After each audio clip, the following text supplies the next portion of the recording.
All right, we're back. Different Strokes expose would have to begin with the way that the show began. A song that became quite iconic happened to be penned and performed, at least in part, by Alan Thicke, who was the father of Robin Thicke, who came out with several hit songs that the contemporary audience may be familiar with, Magic Touch being one of which. Lost Without You was probably his first big breakthrough song.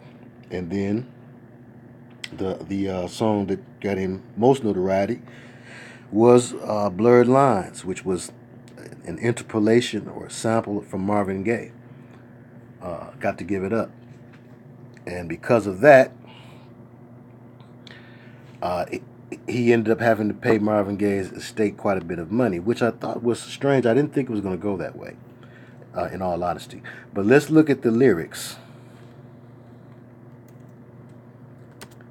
to the Different Strokes theme song. And it's spelled, again, I don't know how many people have noticed this already, but the spelling of Different Strokes. Alan Thicke was an admitted swinger, says Kanga Kong. See, that's what I'm waiting for, these add-ons. You guys, add-ons is going to be what's going to make this. Okay, I've got some stuff. I have got some stuff. Sister Estelle is in the place to be. Hey ya, Candy, and he had to give it up, didn't he? He sure enough had to give it up. He was mad about that afterward. I ain't mad. Okay. Let's see what else. Sister Vanette and the place to be. Kai Brown, thank you. Chosen One, thank you. Different Strokes for Different Folks. Braden Law, Nocturnal Nicole, Sister Tanya Rieger, Kai Brown. All right. Everybody's here. The gang's all here. All right now. I'm trying to get this thing symmetrical as much as possible. It's getting on my nerves.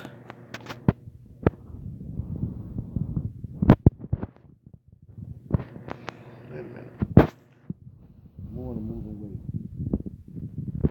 That's about right. Okay, here we go. Alan Thicke was creepy as well. Also, Alan Thicke, Robin's dad, he was a big talk show host. But now let's look at the lyrics here.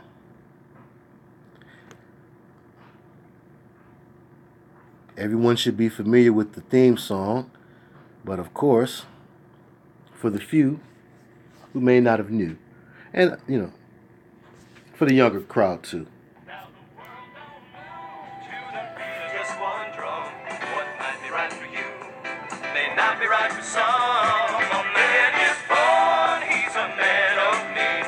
Sister Lakeisha, welcome.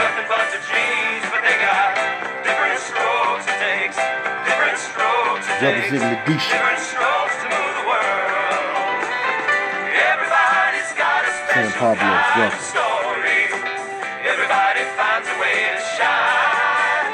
Okay, now. Yep, Different Strokes. Different Strokes. Now, check it out. Now, the world don't move. All right, Kanga Kong, go ahead. You got it. Now, the world don't move to the beat of just one drum. Right? What might be right for you may not be right for some. Now, that sounds reasonable. Right? They are, within the first two lines, they are solidifying that this song is really about the Luciferian do as thou will philosophy and the one world order, where we're all going to live together in this forced harmony under Lucifer's peace and security. Now, that's the beat of just one drum. Now, the world don't move to the beat of just one drum, right? It's a lot of drums being played. Lots of people have different opinions, right? It says,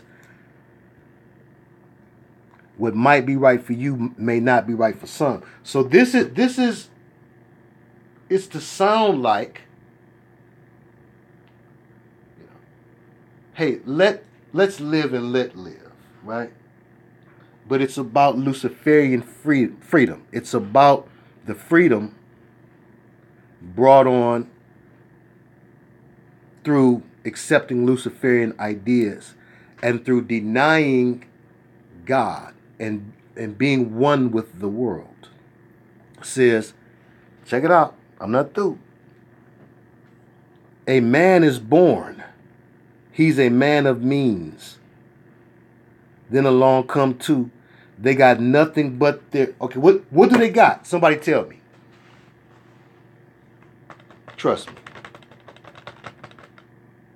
This is going to work you out. Then along come two. They got nothing but what? I thought it was... Then along come two. They got nothing but... I thought it was dreams. Like a goofy goober. But it is clearly genes. And Sister Vanette, you caught it. You're not ready. You're not ready for Tater tonight. It is... come on, moving weight. That's right, different. Okay, right, okay. Spelled different. Hold on. We got to go slow now because I'm going to show you some stuff here. Genes. That's right, little Sister Tanya. That's what they got. That's right. They got nothing but their genes. That's of something of value. His means is what gives him his value. A man is born. They're talking about Mr. Drummond. Why is it significant that a man is born? A man is always born. You on it. You're on it, Sister Estelle. Same deal. So what's the deal about a man is born? Again, Alan Thicke wrote this in which language? Maybe that'll get your attention. Maybe that'll wake up the slowish tonight. Okay? And this is a hell of a which language composition here. Literally, I mean that, literally. Says, so now, okay, come on, I'm sorry. That's what it is. Come on, Kanka Kong. Says, a man is born. He's a man of means. What does that mean? What does that expression mean? Mean he got that pocket. He got it. So then along come two, they don't got it. All they got are their genes. Come on now. Somebody. Okay, now. But they got different strokes. Okay, it takes different strokes to do what? Sometimes it sounds like they're saying one word and they're saying another. Now, that's not an uncommon thing that's also done in which language? We've talked about that.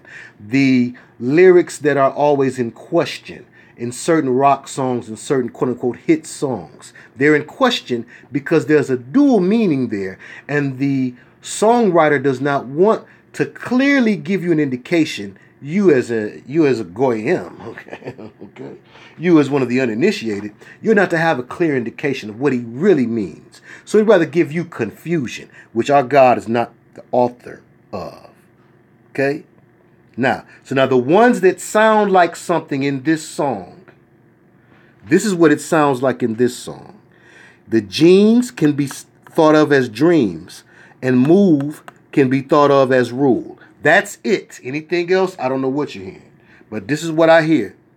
And I've been studying this for y'all exclusively, excruciatingly, painstakingly, watching more different strokes I ever wanted to watch in my life.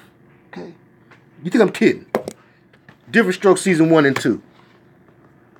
Different Strokes season 3. No, that's season 4. Season 3. Okay, so we're going to go down through there. And the reason I had to do it was because I saw there was something there. Now, I hope by now some of you folks who have been around, you know that if I sniff it, it's something there. And we're going to break it all the way down to the very last compound. Now, check it out. And the Drummond family, all of that. You're not ready. Just hold on tight. Because this was happening in plain sight. This wasn't Pizzagate. This was in your face. It was bold and arrogant of Lucifer to do some things I'm going to show you he was doing in this show. In your face. Okay? Now, hold on. So along come two. This should be cause to pause.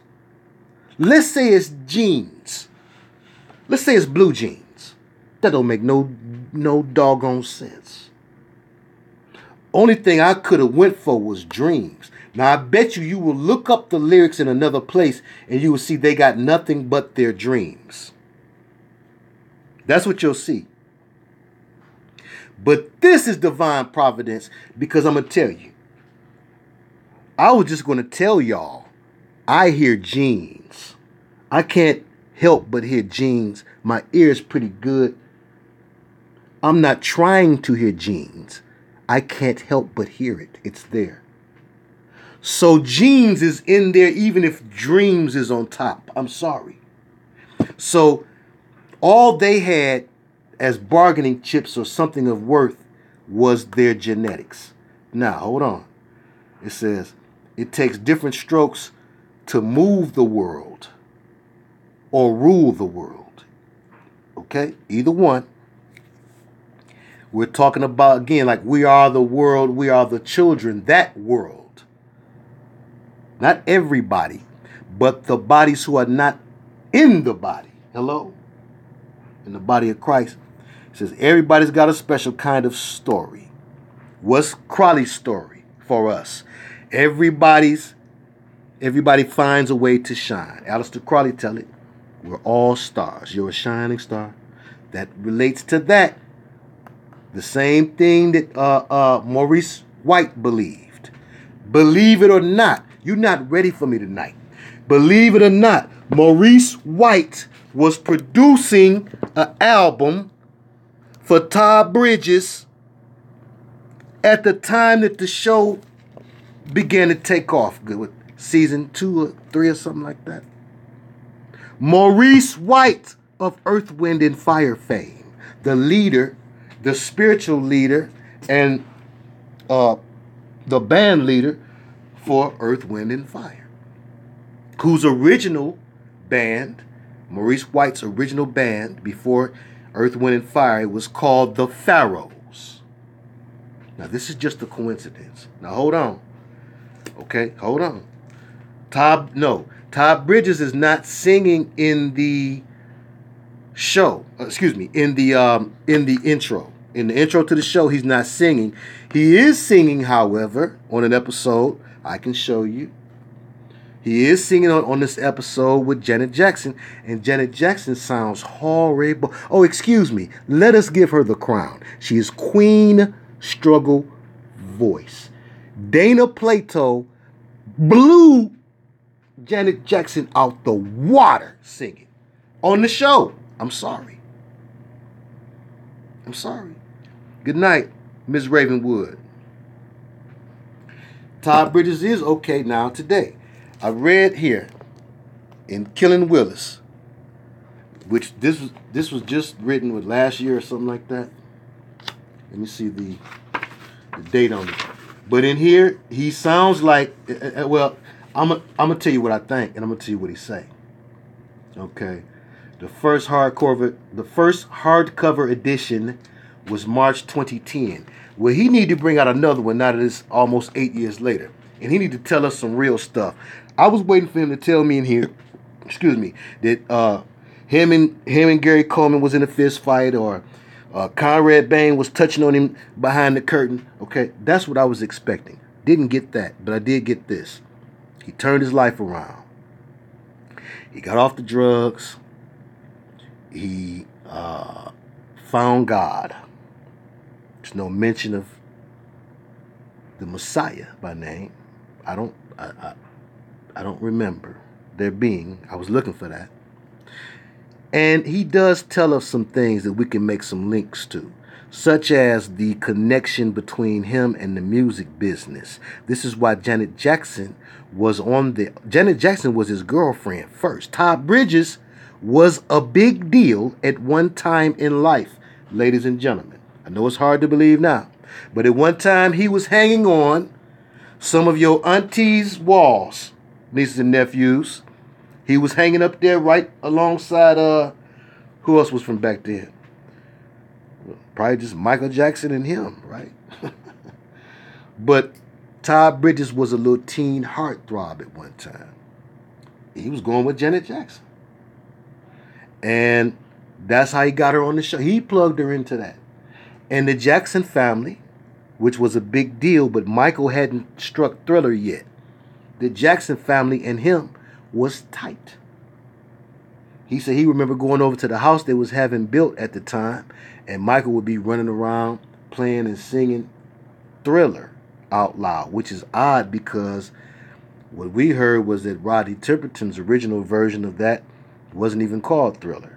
That's what we've heard. So see, they have stories and backstories and layers to try to keep people from catching on to who are the key players. And again, if you in here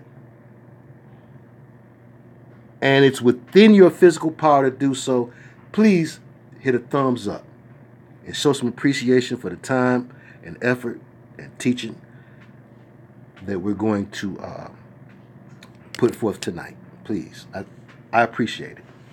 I thank you. 74 people, 33 likes. Some about that just not quite right. So now I stopped here on the shine line, but let's knock this out. Let's knock this off our timeline. You have to start with the song. So the song is telling you about a new world philosophy. The song don't have nothing to do with these two little boys. It should have been a whole nother concept behind the song. Except for they had a lofty concept behind the show. That was much bigger than a white man who had a black housekeeper. Y'all know this is the premise of the show, right? White man has a black housekeeper. She dies. Now, in the first show, he explains this to Mrs. Garrett. He says, because he loved her very much, I loved her very much, he promised to take care of her children.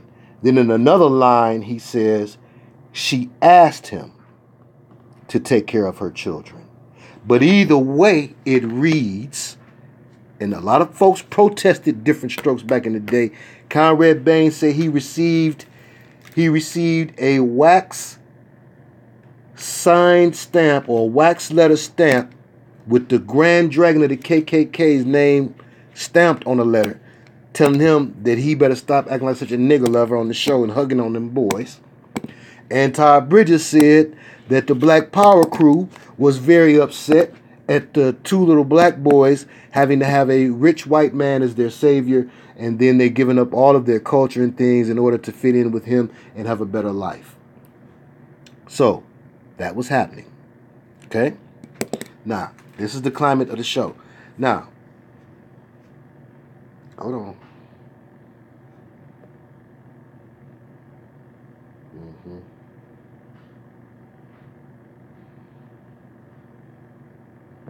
Thank you, Sister Nikisha. I know you from the D.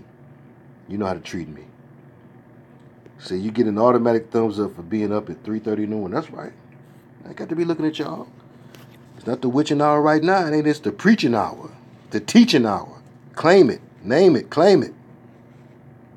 Like the Clark sisters told you.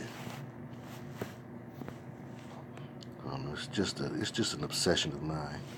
I like for the lines to be even. Well, that's wasting time. Okay, I'm sorry. Doesn't matter. Bless you and protect you, Ro. Peace and blessings to you. I ain't never mad about this. Being up this late at night. Being them same devils used to be partying. So I might as well stay up to put some of them to shame. Amen. C. Foster says hi to everyone showing some love from Detroit, Michigan. Amen. Right on. Okay. LB says amen, Brother Theo. Sister Estelle says people were angry over the show for the wrong reasons. Absolutely. They totally missed the forest for the trees. There were plenty of reasons to be angry at the show. That's what I'm going to show, and that's where we're going to go. So now, let's put the cap on the wrap. This is New World Order, socialism, enhanced communism, the Third Reich dream come true. It says everybody's got a, hold on, follow me now. Follow me now. Everybody's got a special kind of story. Everybody finds a way to shine. It don't matter that you got not a lot. It don't matter that you don't have much. It don't matter that you don't have much. So what? They'll have theirs, and you'll have yours, and I'll have mine. And together, we'll be fine having one gay old socialist time, right? That's the most socialist, communist lyrics I've ever seen. Let's see here. Let's see what people are saying here. Somebody, come on now. Kangaroo Kong, right on. There's something about the way they spell the name that I can't put my finger on, but there's a hidden code meaning. Let me show y'all what I've been up to. Now, apparently, the title "Different Strokes" comes from an expression that they heard Muhammad Ali say. Yeah, Muhammad Ali said something about different strokes for different folks. Muhammad Ali also was a guest on the show. Now, they had a lot of guest stars. The best and the brightest of the boule came through to hear what Gary Coleman had to say. But now, hold on. Yeah, because it takes different strokes to move the world. Yes, it does. It takes, and I swear, it sounds like, in the end, it's like they said, it takes different strokes through the world. That's what it sounds like they say at the end. Right? So now, hold on. Now, I got a lot of stuff for you. Hold on. Let me pull out my notes now here. Let us begin. I have an episode also that it's necessary that we watch. Perhaps I should play that first. Perhaps I should. We're going to look at the episode entitled Roots. Yeah. You didn't think they had one of those? Todd Bridges played in Roots. Art imitates life, imitates art. They were taking young Todd Bridges through a Masonic ritual play within this show. They were taking Gary Coleman through a Masonic ritual play in this show. And they were taking Dana Plato through a Masonic ritual play in this show. One representing a father, one representing a mother, and one representing a child. You're not ready for me now. You're not ready. Rent. Had to do with the rent. Hold on. Hold it. One thing at a time. One thing at a time. Because see, again, it was an economic situation that created the scenario where these two little black boys would live with this man. It was an economic situation. And when they talking in the first couple of episodes, Willis explains that Willis tells Arnold, well, you know, after Papa died and Mama was at work all the time, I took care of you. So you got to do what I say, right? So Willis was a daddy figure. You're not ready for me tonight. So the three children were sacrificed. They were placed in the position of Osiris, Isis, and Horus. Oh, you're not ready for me tonight.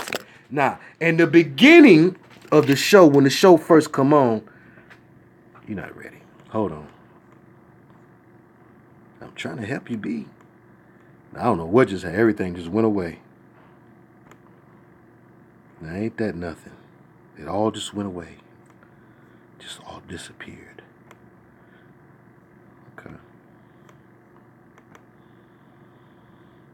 Okay. Well, I'm looking on stop no show. Okay, restore. Thank you.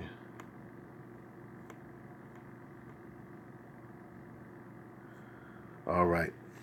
So now, let me see here.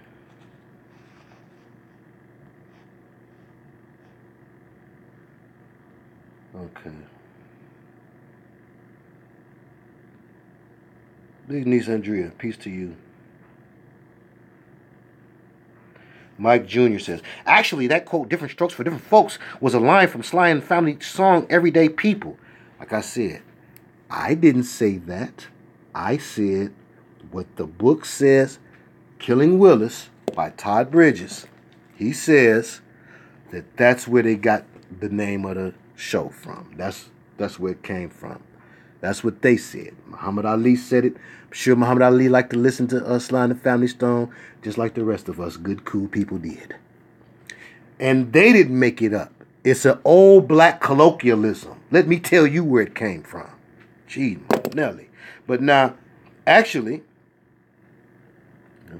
we ain't gonna talk about who's evil, who wasn't evil. Sly and the Family Stone should have sang this, okay? They could have sang this as good as Alan Thicke. They were full of New World Order ideals in their music, disguised as some, let's all just get along. We're a blend. It was a blended group. Again, when something is organic, it's one thing. But when you're trying to push people together from different backgrounds, that's when a problem is going to be had. Okay? Let's see here. Big nephew Ronell is in attendance. Okay, yeah, we're gonna get back to that. But see, if we go too hard on the stretching points, then we're gonna lose people on the finer points that we can really deal with. So the stretching points we'll get back to. We'll let that come to you as you get the rest of it. Okay? So here is a fine New World Order song to intro the show. I could not believe I never heard it that way before. But it's so common to you. And the show has this reputation. It has a reputation. The reputation of the show is that, that's back when television was still kind of pure and wholesome. Oh, that show had a good reputation. That show dealt with some issues, right? All the things we remember. It's all false. The show was full of innuendo. The show was full of confusion. The show was full of mind control cues and hints. The show was full of dialogue that was too adult for a 10, 13, and 14-year-old. Season 1, episode 1, Gary Coleman was 10 years old. He was 10 years old playing an 8-year-old. Willis was 13 years old playing 12, I believe. And Kimberly was 14. Now,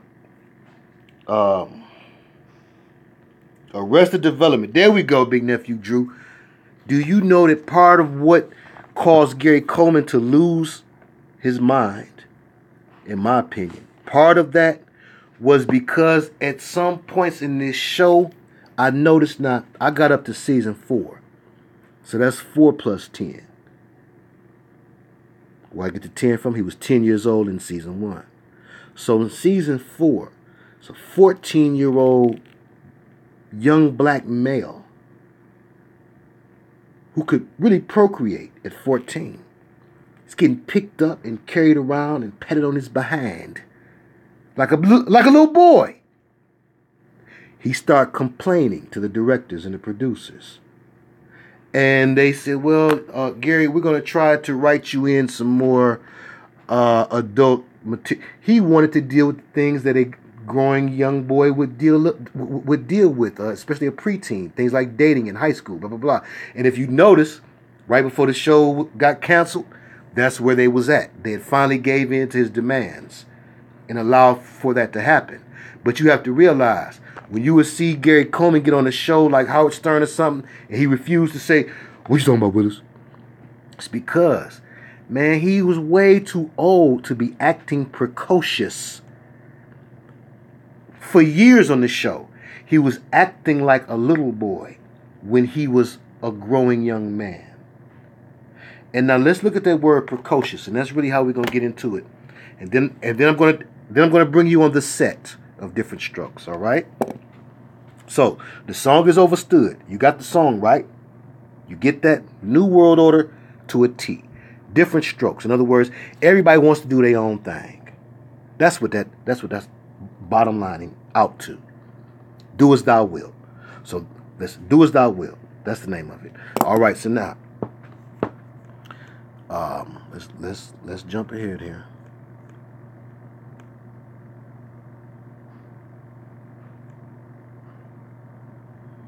That must be the documentary. Okay, we don't need that right now. Okay, different strokes, season 1, episode 1, moving in. Now, if you notice when the show first comes on, also too, you have some things to note when the show first comes on. Now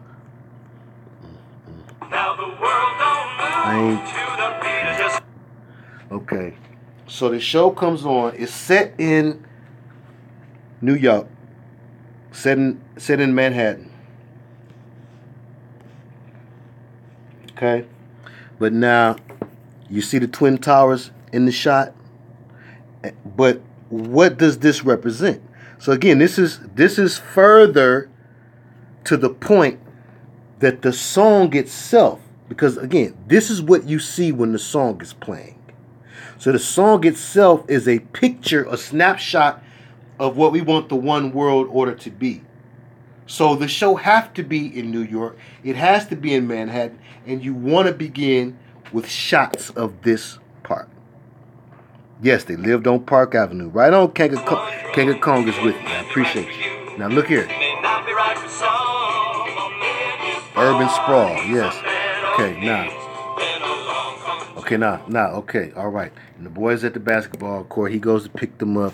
Okay, this is supposedly after his housekeeper dies. Okay, so his housekeeper dies, and he immediately hires Mrs. Garrett. In the first show, the boys have not arrived yet, and Mrs. Garrett is new to the job. But, you know, we can draw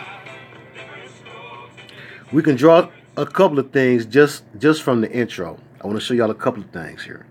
Now, I mean, I looked up everything. The meaning of his name. Let's get some simple points out the way. You know Conrad Bain has a twin brother named Bonar Bain? What are we talking about when we're talking about Gemini and Junus and Janus and Harmon and acting? And of course, Bonar Bain would have acted with his brother Conrad Bain. Where's the etymology crew at? I know what it means. Where's the Batman crew at? Bane. Anyway, Conrad Bain's brother Bonar Bain. Bonar appears on a different strokes where he plays. Bonar appears on a different strokes. Now, how much duality is this? Bonar appears on a different strokes in drag. Yeah, he plays like some relative of Mr. Drummond. The episode is called The Van Drummonds.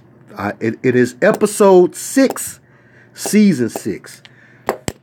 Tonight, it's episode 6, season 6. Conrad Bain's twin brother dresses in drag as some aunt of the family. The episode is called The Van Drummonds. In that same episode, season 6, episode 6, 66, the duality of 66 and 69, an inversion. In that same episode where Bonar is in drag, Dana Plato is also in drag. Dana Plato is dressed as their male cousin. I can't make this up. Now, hold on. If you didn't think I was going to heavyweight jam with some different strokes, you didn't think. Now, when the show first begins, like I had pointed out before,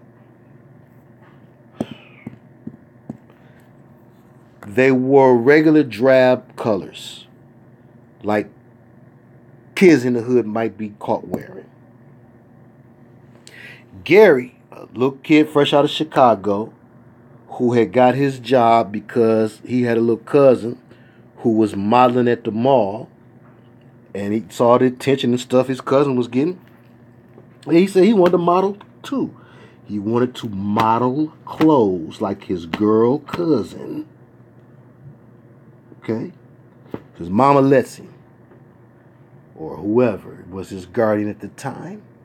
Because our understanding is we don't know who his real parents are. Understand that now. Horus, the little one. I told you not ready. You didn't think it was going to go like this. That's how a fight with me go too, by the way. It's not going to go how you think it's going to go. Now look here. You say, this one here is the Horus one. He has no father, no mother. Huh? You're not ready. He has no father or no mother. No biological father or mother can we trace to him. All we can trace to him are the Colemans, the family that adopted him. He's a little, one at a time. Now, this one here, young Todd. Now, Todd Bridges, his Gemini transformation is the illest in a way. Because, again, he is, under the sign that they call Gemini, May 23rd, I believe, or May 28th. So they really Gemini'd him up good. They said, now, you was like a little kid from the hood. Then you get refined on the show. But guess what was really happening, y'all? While he was a little kid on the show, he was straight-laced. But as he grew on the show, and as his character got more refined, what was happening in real life? In real life, he was getting jacked up. He was high most of the time when you see him on the shows where he's growing up. According to his own admission. That's what he said in the book. I got the book right here. So, while on the show, it's looking like a little ghetto boy is being refined by being brought in this environment, right? Around all these good, cool, rich folks. The show, right? The fantasy is telling you, oh, see what this did for this little black boy? It refined him. And look, Willis becomes a class president and captain of this and captain of that. He also was a prom queen in one episode too. He got he got voted some a queen of the prom or something. Didn't see that episode, read about it, wrote it down. It's not in the first 4 seasons that I have in my possession. And after the first 4 seasons, it's hard for you to find certain shows because it's things out here like this. Okay, a lot of people know.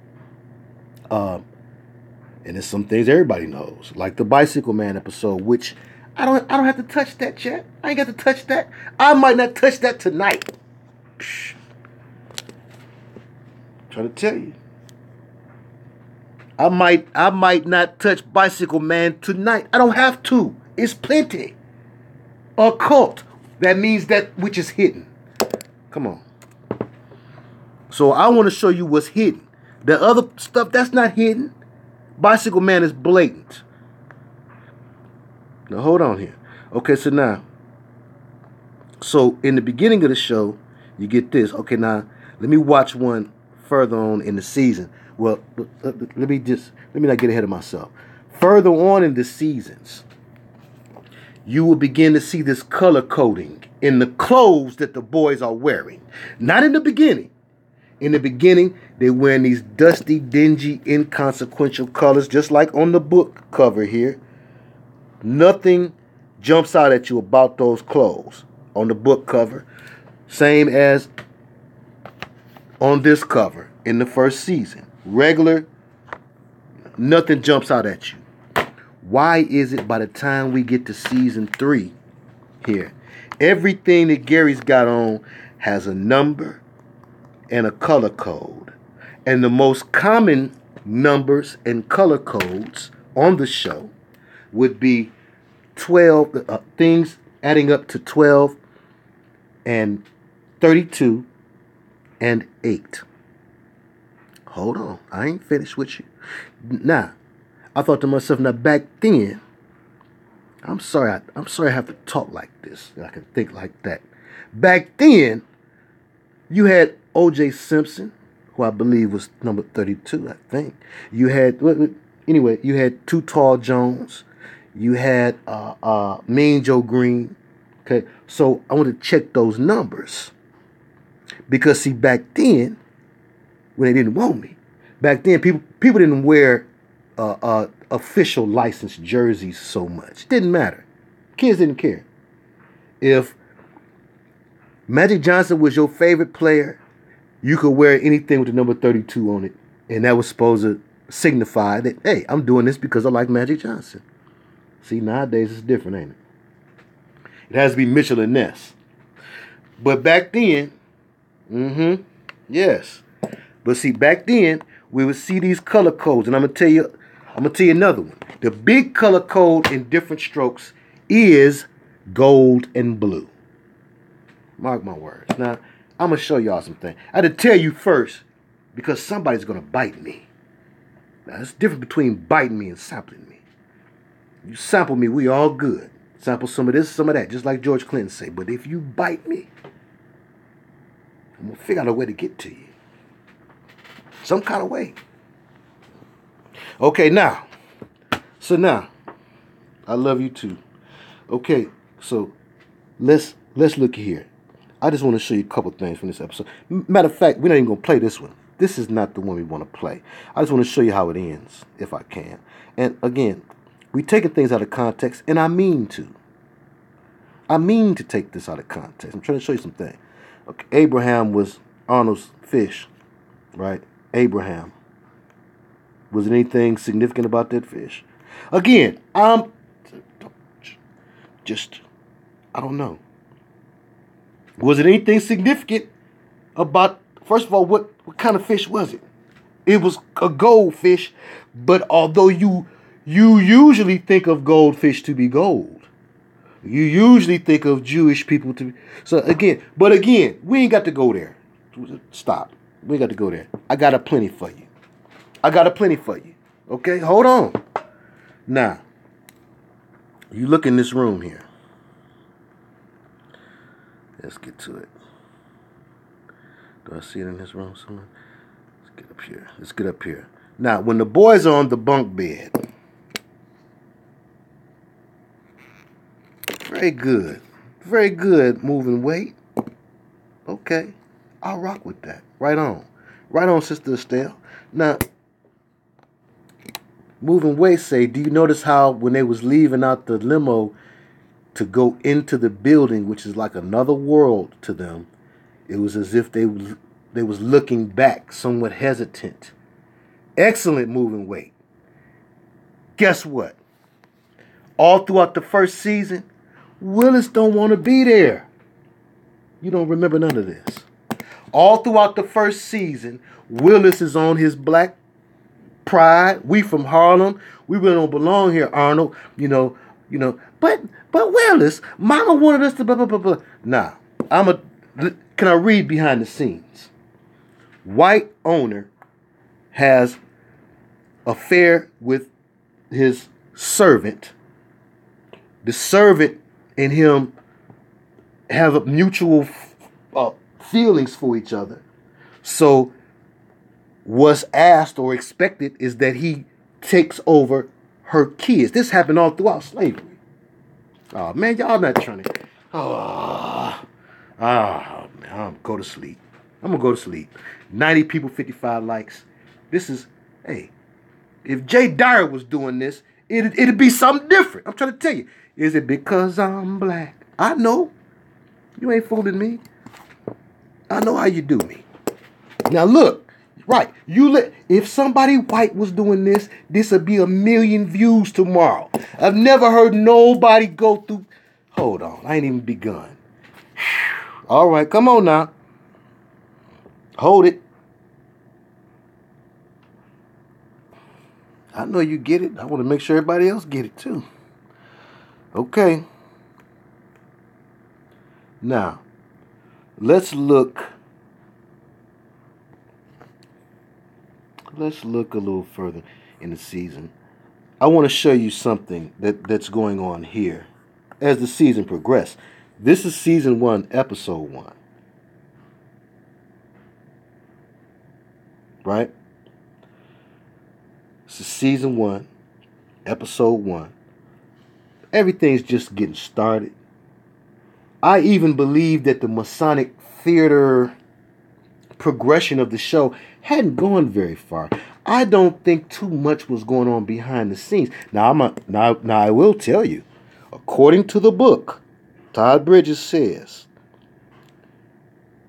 he left the show Fish. Well, he didn't leave the show. Abe Vigoda from Barney Miller had a spinoff show of his own. The show was called Fish. That was the last name of the character that Abe played on Barney Miller. But anyway, so Todd Bridges plays a little orphan boy. What is with this orphan thing?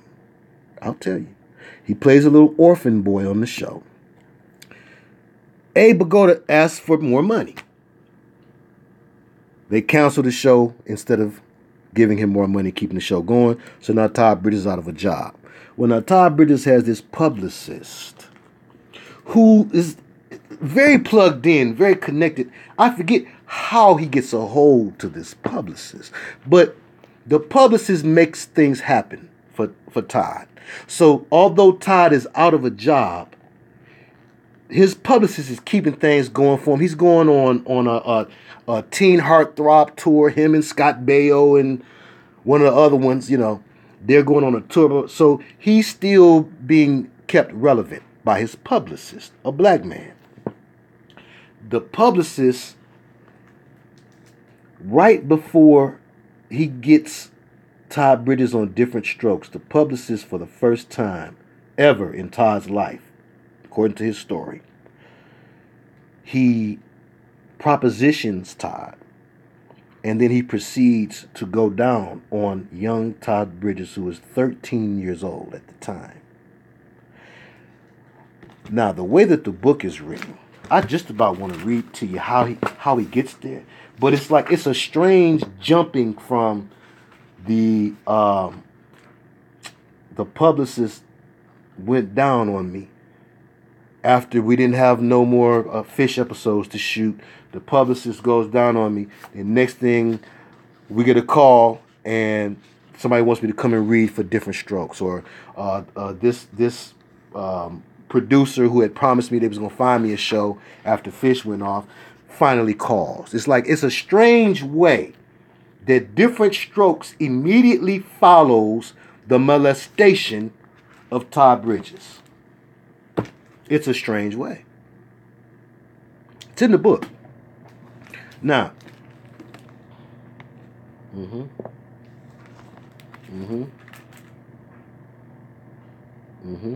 Okay. All right. Right on. Mike Jr. said, dude was molesting Slim. Now, it's interesting to me. A couple other things about Todd Bridges at the time.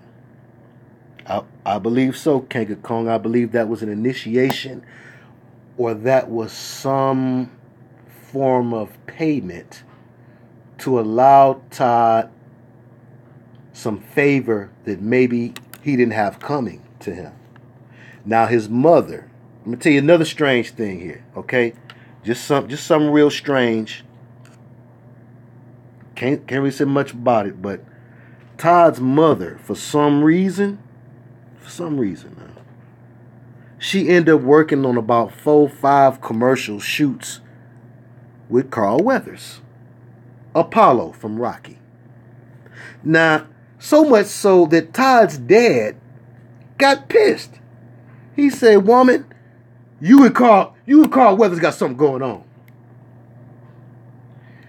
The bad part about that was Todd Bridges' father was already, by Todd's account, he was already abusive to the mother, Todd, his brother, and his sister. Todd had one brother, one sister. But they're all into acting. And the old dude does something, some decent level job, factory job, something like that. He wasn't like pulling in pennies. But the mother began to get more of a shine because she's doing a shiny job. She's trying to break into Hollywood for whatever her reasons was. I don't remember, but she was college educated, but she wanted to get into Hollywood. It's a picture of them all in the book, and she strikes me as a woman who was into the New Age noir of the 70s. Okay, if I can find her picture right quick. But so, okay, so now that we have some background, let me show you more of the foreground. The episode. Oh, this here. You have to see this picture. I hope you can. See that picture there? That is Todd Bridges. It says Little Devil. That's what it says there. Little Devil. I insisted my mom let me be the devil for Halloween. From left to right, my brother Jimmy, me, my mom, and my sister Verda. And it's interesting that Todd would even put that picture there because he knows there's something more to what was going on with him. Okay, so now, but in subsequent shows, you're going to find on the wall here flags. They're properly called banners. And boys would put them on their walls. Kids would put them on their wall. I remember me and my cousin would go to the Sesame Street Live thing, and we would have a banner, that you can hang on the wall. Because you're supposed to put a pole in it and stuff like that, but folks didn't do that. Sometimes they just put them on the wall. Now, we call it a banner, but it's made as a flag. Absolutely right. Thank you, Sister Lola. Sister Lola says from sports or shows. Absolutely. Now, yeah, I used to go Sesame Street Live and the Ice Capades and stuff. But anyway, so it's also a flag. Again, terminology of banner. It is a flag. And let me show you how. Imagine the little flags that they stick into the moon. Now again, a flag can have a square tail, or the flag part or the apparatus with the insignia on it could be squared off or rectangular, or it can be triangular, as in the case with a banner. Throughout the show, you will see the different schools that are involved, or the brotherhood members who belong to the various schools who are involved in the traumatizing and torture and mind control of these 3 young actors on this show. They will begin to spring up. You will see first 2, then 3. Then I think by the time the show is in full swing, there should be something like 5 or 6 banners around the bed. Much like when we claim an area, a territory for our own, we stick the flag in it. I found it interesting. I found it very interesting that the flags were all up and around the bed. Okay. Flag, I conquer some flag football. It's a conquering thing. Capture your flag, or to place your flag in something to show ownership. I maintain, and the innuendo of that, what I just said, placing your flag in something to show ownership. All of that played a part, and I maintain it was young Gary Coleman who got it the worst, as the Horus symbol, as the boy child, as the quote-unquote savior of the show. He was the star, and he slept on the top bunk, which would seem a little strange normally, because the little guy you would expect would get in where it's easiest for him to get, right? But they wanted him to be on the top bunk because of all that symbolized. Todd Bridges would forever have a complex, a second banana complex out of this world. The producers would help that complex go. Todd says in his book about it was one producer who would pick Gary up, put him on his lap, and feed his ego and tell Gary right in front of or right within earshot of Todd and Dana, tell Gary, you're the star of this show. You're the only real actor around here. Those other two, they connect their way out of a paper bag.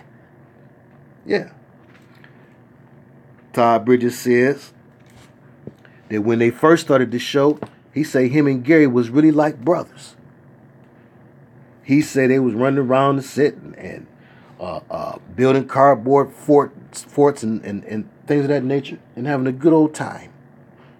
But he said around season 3 or so, the Colemans got to overstanding the power that they should have around there. And they started exercising it. And then Gary followed suit.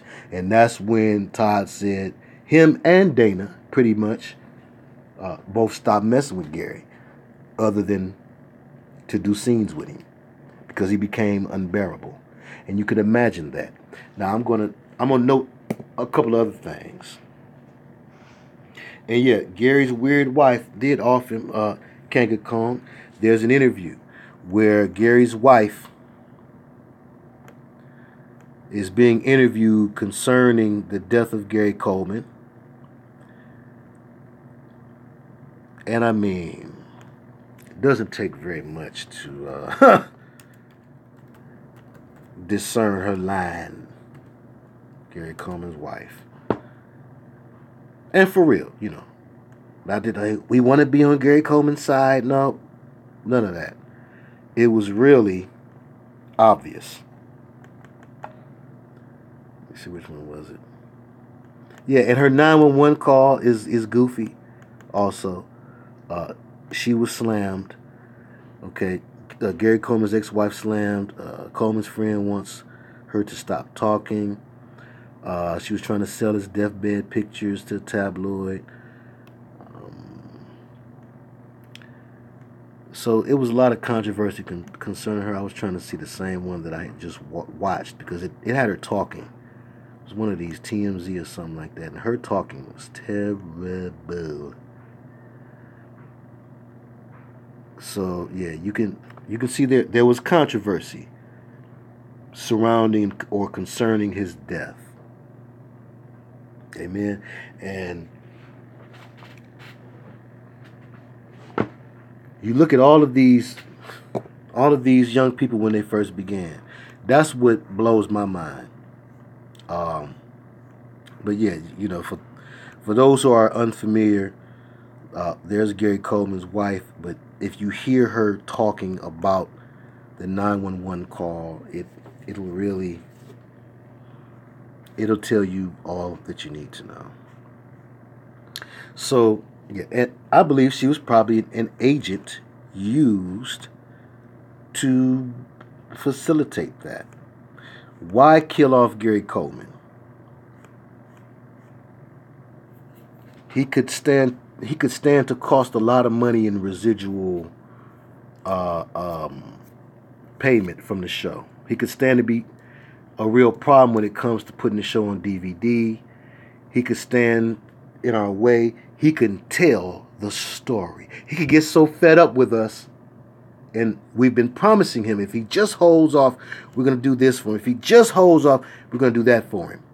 He could get so fed up with us that he could cause this whole house of cards to come crumbling down. Start naming names.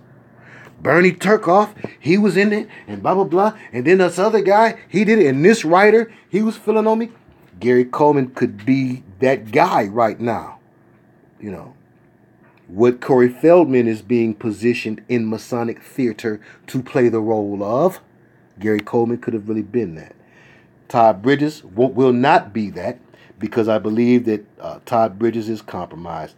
I'm sorry. It's just my belief, because if he wasn't, certain things that should be said, he would have been said. Certain things that should be said, he would have been said. And like, he's just not getting around to saying some negative things about different strokes and how they treated Gary. Do you know that the young man wasn't supposed to be working all the hours he was working? It's against the law. The Olsen twins could get by because it was two of them especially when it wasn't hardly talking. Okay, so all you need is a body double. Well, you have an exact double in your twin sister. Gary Coleman, not so. Nobody could be Gary Coleman but Gary Coleman. And it's a shame, he seemed like a laughable thing now and a joke now. But, and I know I said this earlier when talking about Robin Williams, who was a trained comedian, who had spent his years on the circuit and in front of the mics, honing his craft. Gary Coleman did not. He went from modeling at the mall to somebody saw him modeling at the mall and was like, you know what? He should get an agent. His mother or Miss Coleman got an agent.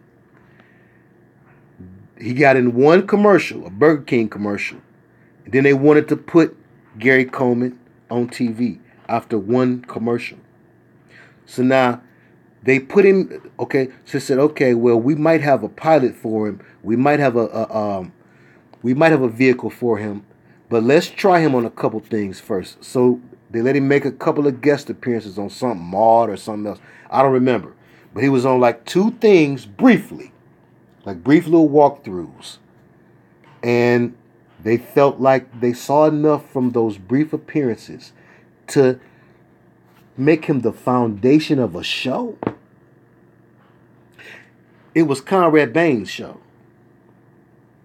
Conrad Bain was promised the show from his time in Maud. Conrad Bain used to play on a show called Maud, which if you don't know anything about Maud, you might know the theme song. The theme song was done by Donny Hathaway. That's a bad theme song too. But anyway, just as far as sound goes, Conrad Bain came off of Maud. They gave him his own show. And Conrad Bain, see, he's not your average bare square of an actor. He is a bit of a boss among actors. And I don't mean as far as his acting. I mean as far as his business acumen. He had started some sort of union or something, or was heading up some sort of union. He was a mover and shaker among actors, which tells me, like, that's the way of a made man. He operated like a brotherhood member. Now, we got him. We got him on all sorts of counts, okay, as far as that goes. But let me show you a couple of things here first. And yes, Rabina Rastaban says B. Arthur played Maud, who appears to be transgender. I do agree. And I'm going to tell y'all something. Before the word transvestigation came out and before this big craze about it came out, I would dare say she's one of the first people that I looked at once I realized how weird individuals within the Illuminati were, and that, it wouldn't be a stretch to imagine something like that they would slip one by you all these years. And, I give thanks and credit to Apostle Laura Lee for really being that person, that will take that issue to task and really break it down to the very last compound. Excuse me. But yeah, so, could have been something strange going on Maud to where this guy, and okay, now I'm going to stretch some. Conrad Bain is one of the strangest looking cats I've ever seen for my life.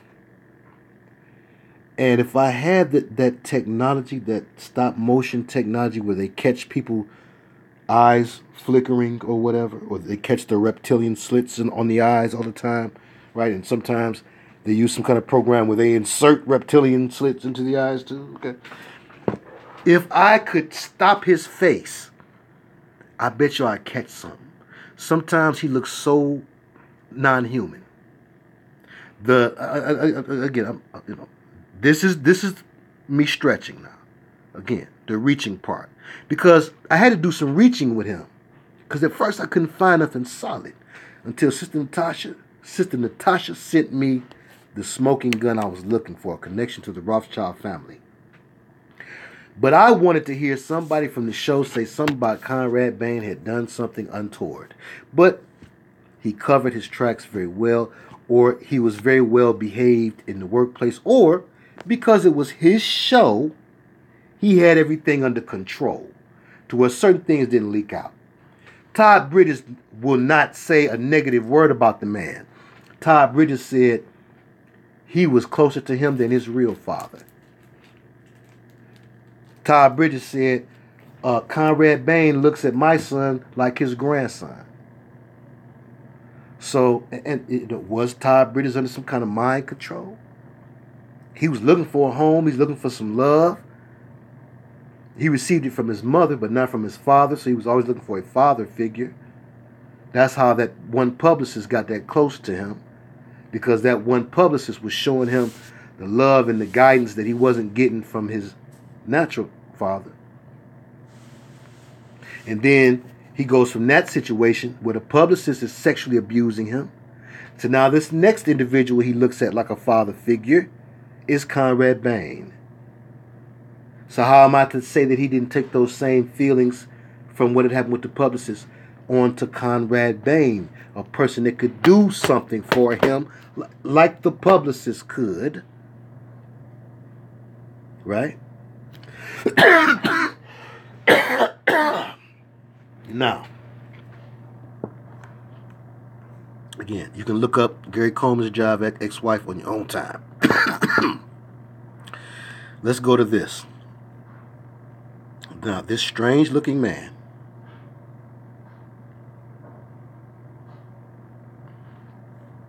now, there's one of them right there. If I could like really zero in on that, like the expressions and things, the lack of a definitive difference between his head and his neck, and again, that is stretching. We don't need that. Now, this is how the first episode of the first season ends. Okay, so he's looking for Willis. Willis! I've been sitting here soaking and thinking. Does that mean I can say, welcome aboard, son? Yeah. Hold on. I got it right this time. Yeah, you did. This tub works pretty good, doesn't it? Yeah. See, we can all learn something from each other. I wasn't trying or thinking of Arnold. I can't tell you how proud I am of you. And how glad I am that you're staying, Willis. Look, he's gonna eat him up. Just remember, Strong. Bend over and bite him on the neck. The door is always open. Anytime I want to leave. Hold on. That's right, Willis. Harlem is just a limousine ride away. Wait a minute.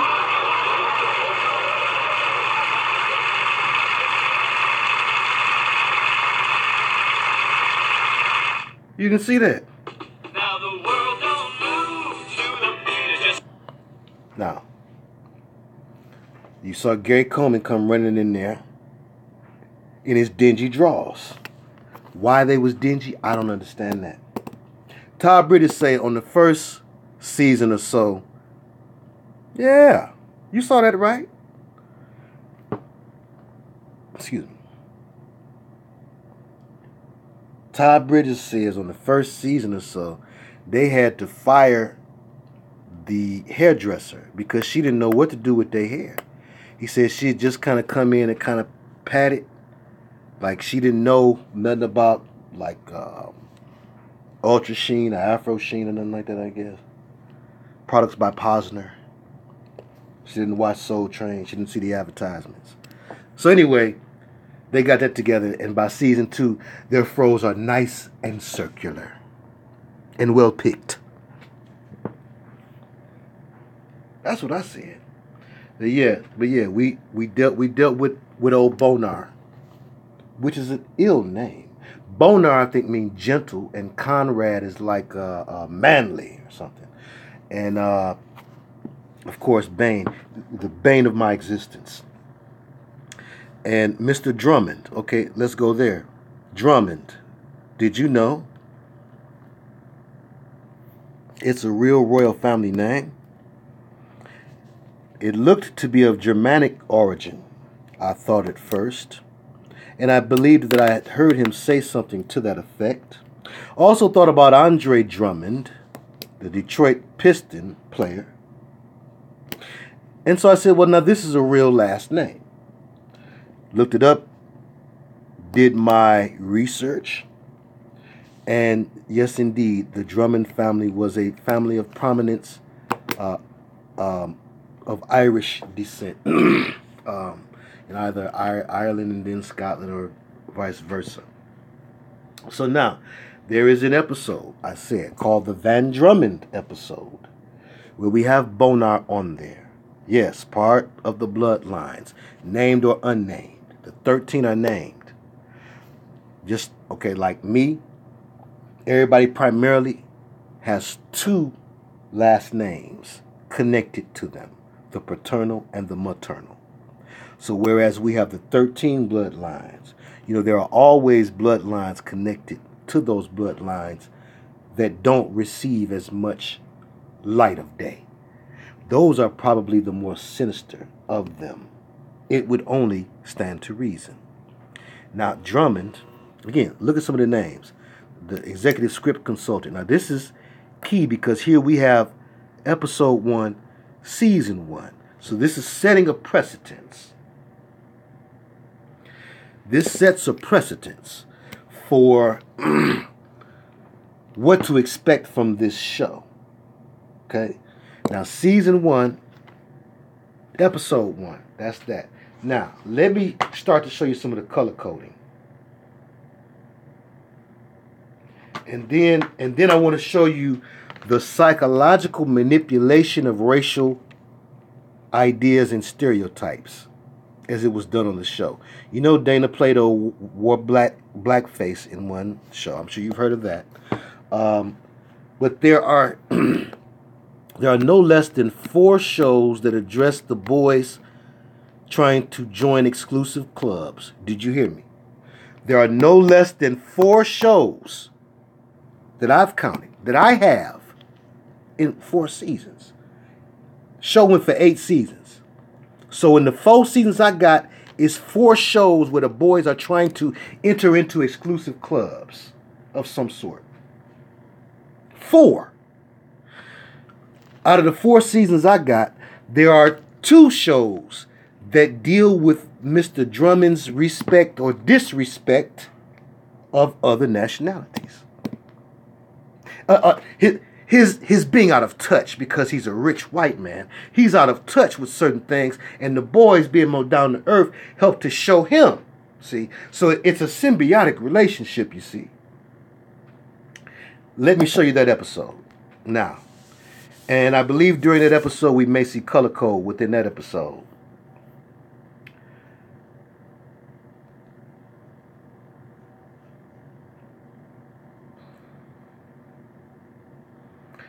Okay, we're looking for... Oh, yeah, I recorded it. I forgot.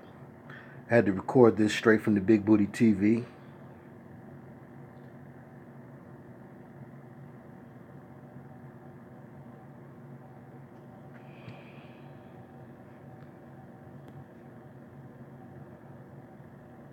The Drummond Light. Big Nephew Drew. Excellent. That's what I'm talking about. Stay on subject, and I will interact with you. He says... calcium light torch. A Drummond light is a calcium light torch that burns calcium oxide. Well, like a lucifer is a match. Okay, hold on. Calcium light torch that burns calcium oxide, lime, and gives off intense white light. Interesting. 1854, named for Scottish engineer Captain Thomas Drummond, who invented it circa 1825. Here to jam, and I thank you. All right. So now y'all ready to look at this here? Let's look at this episode. Don't talk about my hand shaking. was hot. Let me make sure. Let me start with it. Start with the first one here. Yeah, this is the episode called Roots. Now keep in mind the Masonic play, the importance of the Masonic play, and the theater. Okay, they're taking these boys through it. So Todd Bridges happens to play in Roots, and then here he happens to be in an episode of Different Strokes entitled Roots. So here we go. Brother Rashad, peace. My man Rashad checking in from the east side of the D. In the place to be. Yes, the old man on Different Strokes is Masonic, and this is the episode that proves it. This episode is not found on YouTube. You're welcome.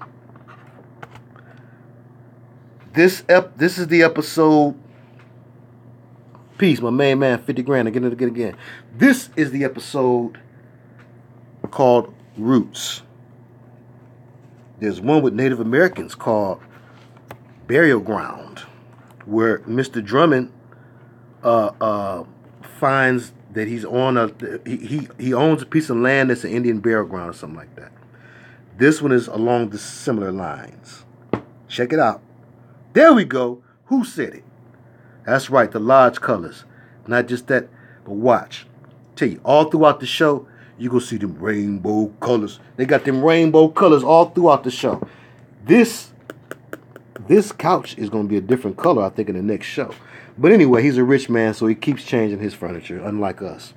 But the color codes, the blue and gold color codes, I'm gonna show you that next. Don't let me forget. Let's see.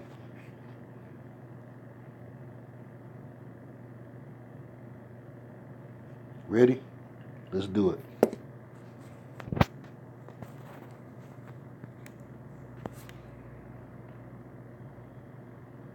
That wasn't right.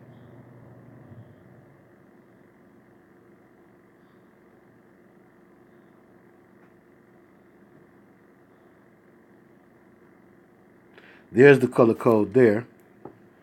And there's the same couch. The same room, different couch. But this, you'll see this a lot in the show. The gold and the blue. You'll see that a lot. Hold on.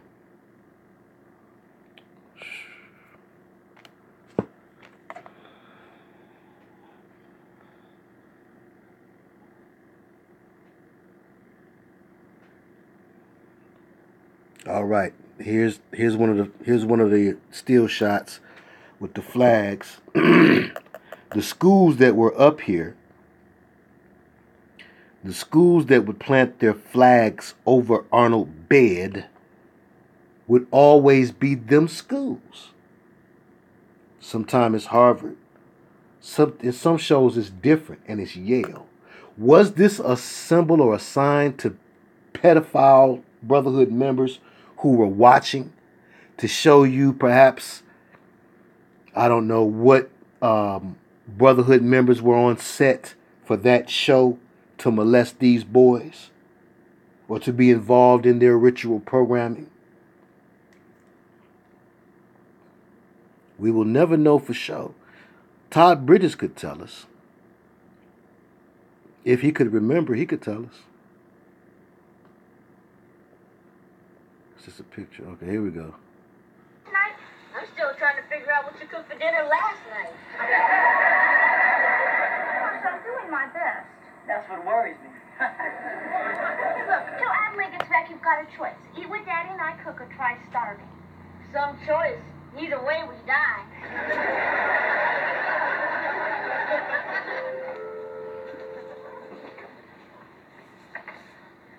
Hello, I'm looking for Mr. Philip Drummond. Really? Our dad's a Mr. Philip Drummond. I'd like to see him. Tell him I'm from the city attorney's office. City attorney? Oh, whatever he did, he didn't do it. And even if he did, he was home at the time, so he couldn't have. Who is it, kid? Listen, Dad, you don't have to say anything. Hold it. Doggone it. I'm messing up. See the colors? Again, this blue and gold scheme is going to be common. Here is one here. This is in what episode? This is in The Spanking, when Arnold gets a spanking. Another episode that you can't find on YouTube.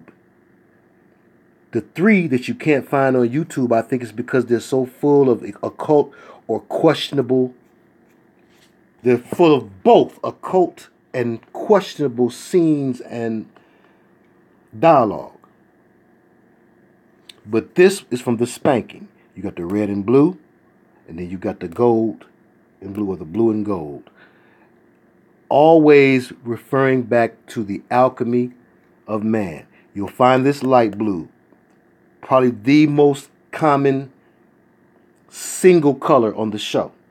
You will find this used often. There's somebody, good, cool conspiracy truthers out there. Does someone remember why David Icke said that he was exclusively going to wear that color at a particular time in his career? Does anyone remember? It was during the time when he was getting clowned and examined, and I think folks were beginning to realize how he played the game, and people started looking back at old things, that he had done, and it was a period of time where he thought he was Jesus Christ or something, and he would only wear this particular color. Well, baby boy blue, I said this color. Here we've got the blue and the gold, but I'm pointing out this color. I said the single most popular color was this color. That's the single most popular color on this show. Oddly so. We take it a step further. There's a phone up in the boys' room. The phone in the boys' room is gold. There's another phone on the show that's prominently shown. That's the phone in the kitchen, which appears to be right beneath the boys' room. That phone it would match his robe. Matter of fact, I think he's going to talk on it at some point during this show. It matches his robe. So there is this blue and gold. And it's not because anybody on the show went to U of M. Let's make it interactive.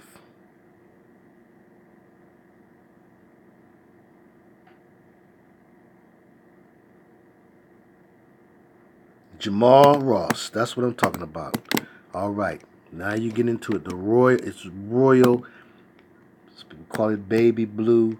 That may be a little lighter than royal blue, but it does symbolize royalty. And the gold symbolizes perfection. They're always seeking this alchemical perfection that will make them like Lucifer. You will also see on one of these episodes, Willis goes out of the boys' room to do something. And as he goes out of the boys' room to do something, I'm noticing clothes at this point.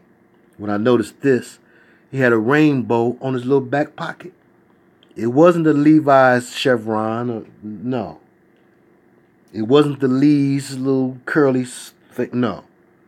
It was a rainbow. And I know back then rainbow didn't symbolize blah, blah, blah. Well, why did Robin Harris, Lord, please forgive me. Sorry about that, Robin Harris. That's Baby Eighth Kids. Sorry. Why did Robin Williams, a man who we know struggled with his sexuality, why did he rock the rainbows?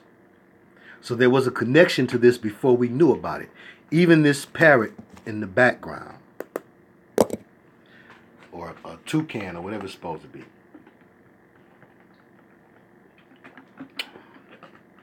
Okay. Well, okay, so now, tripping. Yeah, what was that? What was that, the show? Okay, so hold on. Okay, so now let's look at, let's check out the show here.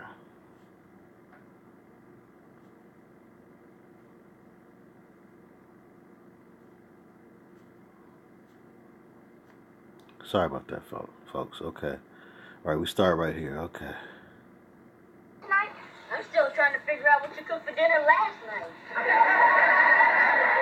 Gosh, I'm doing my best. That's what worries me. Do y'all hear? Look, till Adelaide gets back, you've got a choice. Eat what Daddy and I cook or try starving. Some choice. Either way, we die. McCall. Thank you, my sister.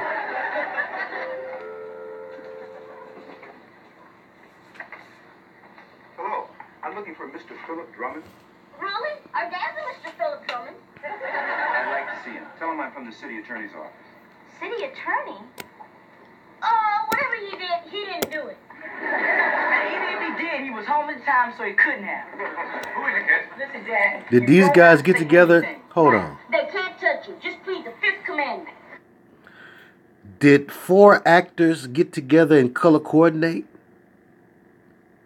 Willis, Mr. Drummond, Kimberly, and the guy that just came to the door all have on this blue. With the exception of the little Heru. What's going on here? Am I Can I lying? help you? You're Mr. Drummond? That's a coincidence, though. That's a coincidence. Collins from the city attorney's office. I didn't do it. See, he's not Amen. guilty of anything. What can I do for you, Mr. Collins? Well, I'm not here to press charges. In that case, come in. In fact, I might have some very good news for you. In that case, have a seat.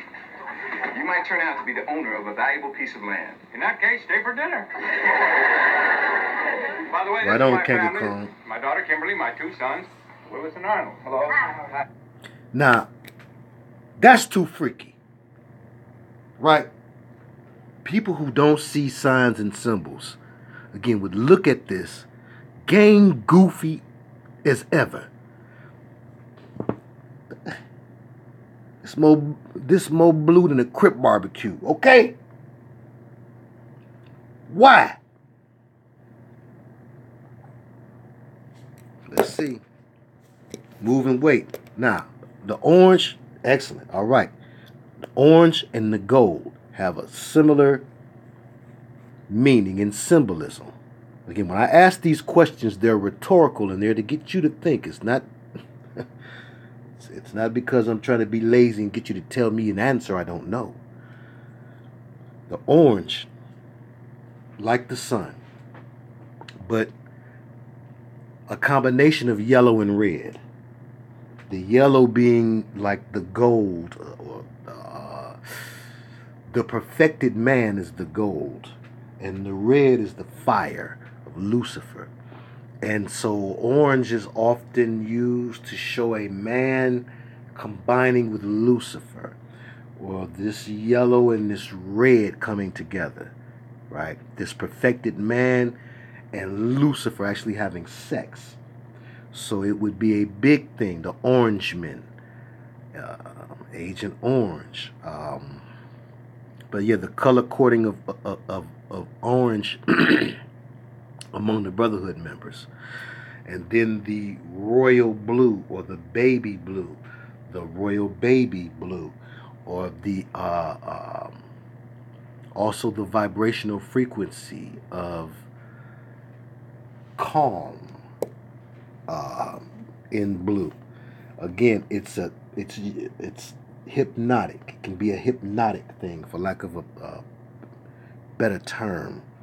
The presence of that vibration, or that vibrational energy that we view as that color, is one that is supposed to calm you, aka take you off of alert status. That's what we want to say, okay? So now, I don't know what was going on at this point in time in the show. Like, what I would have liked for Todd Bridges to do was to spend more time talking about the show. He did not. He spent as much time talking about his life on the streets as a low-level drug dealer selling drugs only to supply himself. He told more about that part than he did the Different Strokes part. Sorry about that. I wouldn't have bought it otherwise. But it is those couple of nuggets, like I have to question. You know, was it because of his gay interactions, or was it because because he wasn't old enough to make that choice?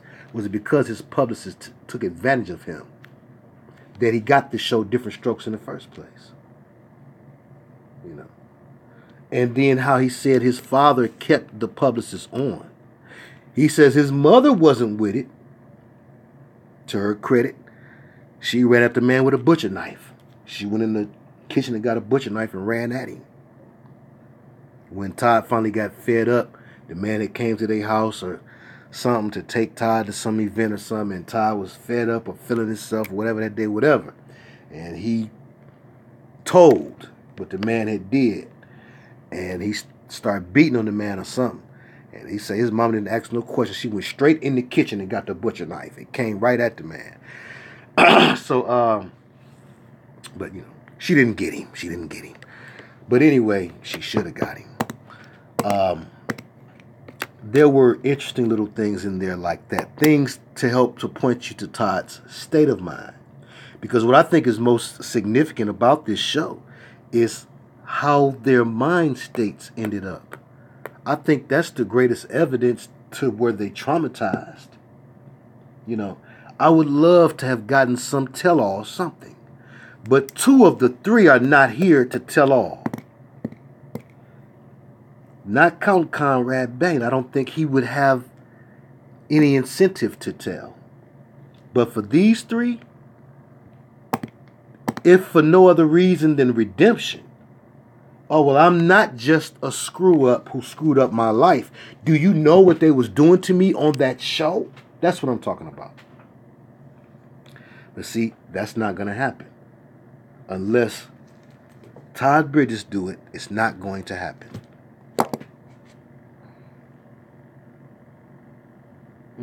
Interesting.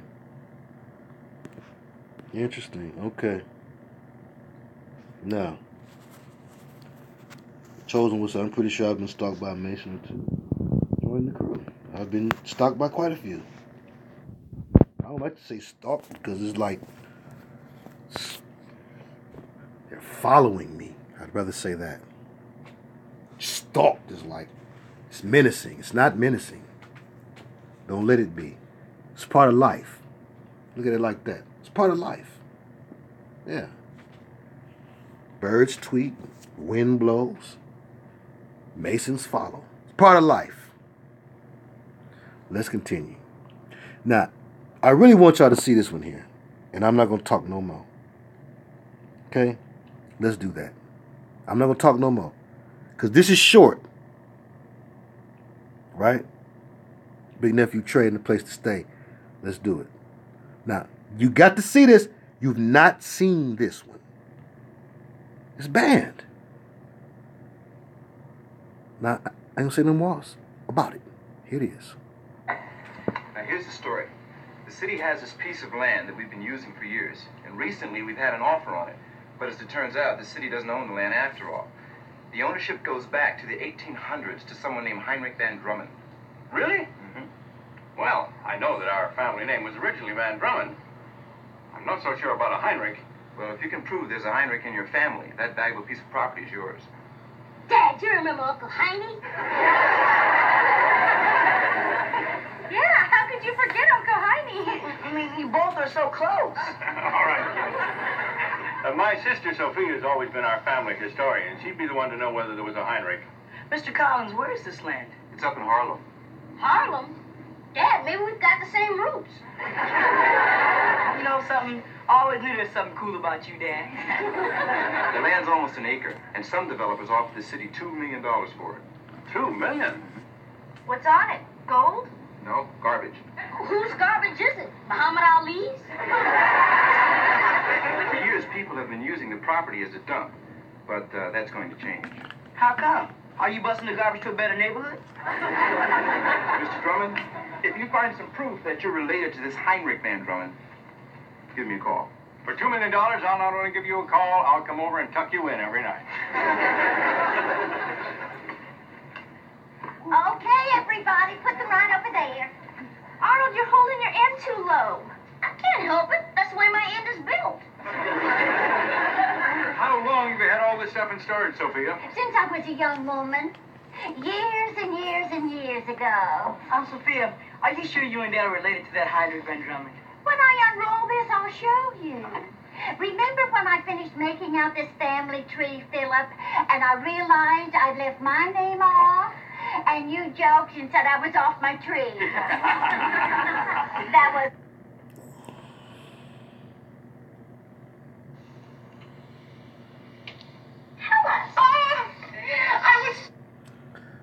Now, Aunt Sophia, that's her name. She plays Mr. Drummond's sister, and she is the family historian, quote unquote, meaning she's the person in the family that knows the most about our family history. That's what he means by that. I'm still trying to figure out what to cook for dinner last night. Fast forward the thing. I'm doing my best. That's what worries me. How do you fast forward? Look, till Adelaide gets back, you've got a choice. Eat with Daddy and I cook or try starving. Okay, see, I can't mess with it after this because I don't know how to fast forward.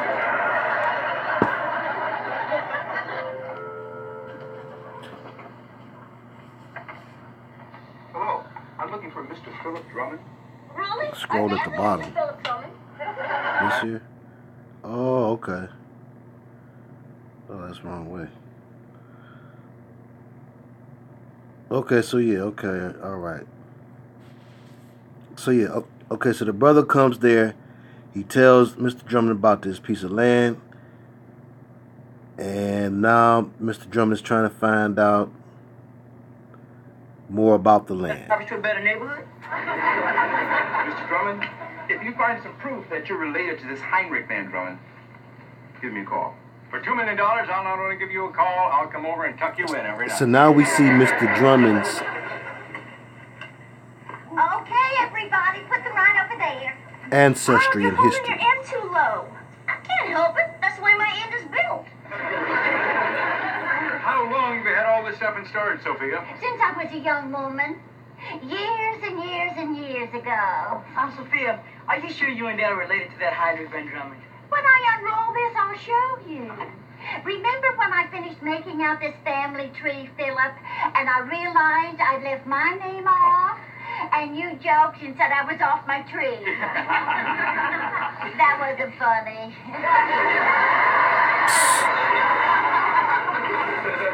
All right, here we are, 200 years of Drummond. Sure, now here, see? Here's Heinrich Van Drummond. Who begat Johann Van Drummond, who begat Peter Van Drummond, who begat, etc. Who did etc. began? Hey, Dad, does this mean the Harlem property's ours? Oh, no, I'm afraid we'll need a lot more than Sophia's family tree to prove that we're the sole survivors to that claim. Listen, kids, why don't we dig into all of this stuff and try to find legal documents? You know, look for things like marriage certificates, birth certificates, that kind of thing, okay? Mm-hmm. Let's go. We're talking about $2 million. I'm in agreement. That's a lifetime supply of Big Macs. Good observation. Rainbow colors, yes indeed. Some of that stuff is very old and fragile. I'll say. Look at this. Watch this. The naked baby. For inappropriate. Watch That's this. your father. Gee, Daddy, you had such a cute little tush. It's still cute. Hey, here's another picture of Dad. No. Wow, look at those sideburns. His cheeks have wounds along here. Hey, check out the inscription, to Martha from Heinrich. That's not Dad. That's old Heinrich himself. As I remember, Martha was his first wife, which makes sense since he was only married once. That worked out Very nicely. good. Very good. Oh, I wonder who this gorgeous piece of womanhood is. Oh, for heaven's sake, that's me. Hey, what's this? Hey, here are some legal papers. Hey, wait a minute. Wait. Yeah. Here's old Heinrich's marriage certificate. This proves we're part of his family. Folks, we're home free. All right. Right and exact. Rich. I thought we were already rich. Yeah, but now that we got the garbage done, we're filthy rich. Excellent. Well, now we can call Mr. Collins and tell him we got the proof. Well, what are we going to do with Yes. the land, Dad? I don't know. What do you think, Sophia? It's Those not are yours. children. Oh, don't Dad. Thank you so much, nephew Drew. Yes, along this stairwell, the Masonic stairwell, like you see on the apron, like Mike Epps performed in front of for the last stand-up that he did when he was promoting the Richard Pryor movie.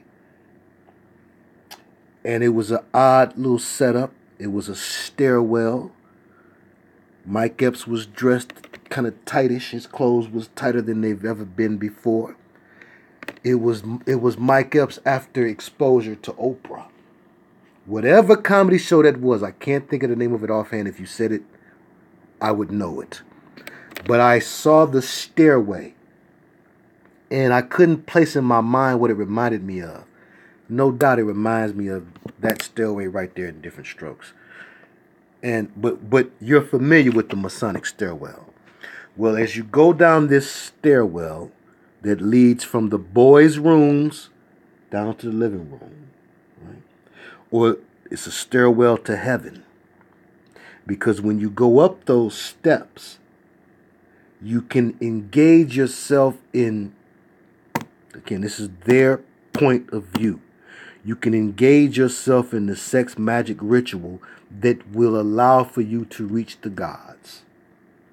That's the reason for the flags over the boys' beds. It's the reason for the stairway going up.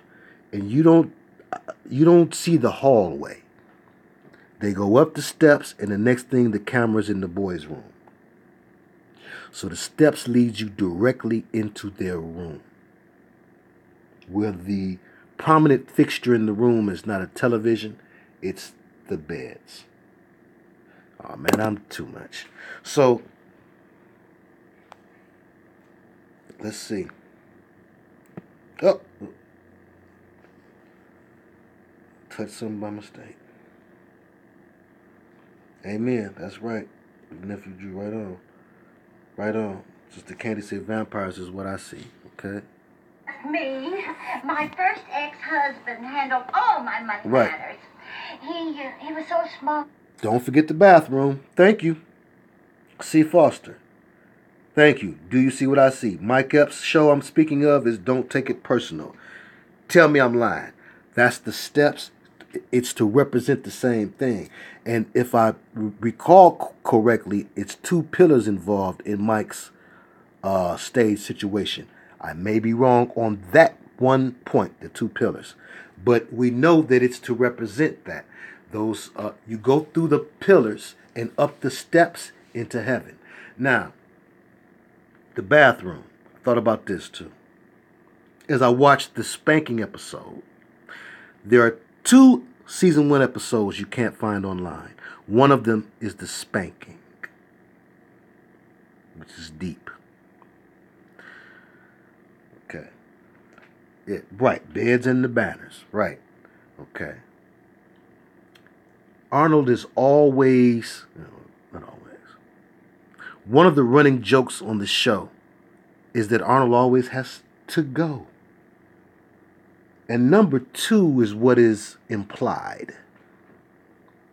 I'm sorry, folks. We have to go here. But we have to go in these places.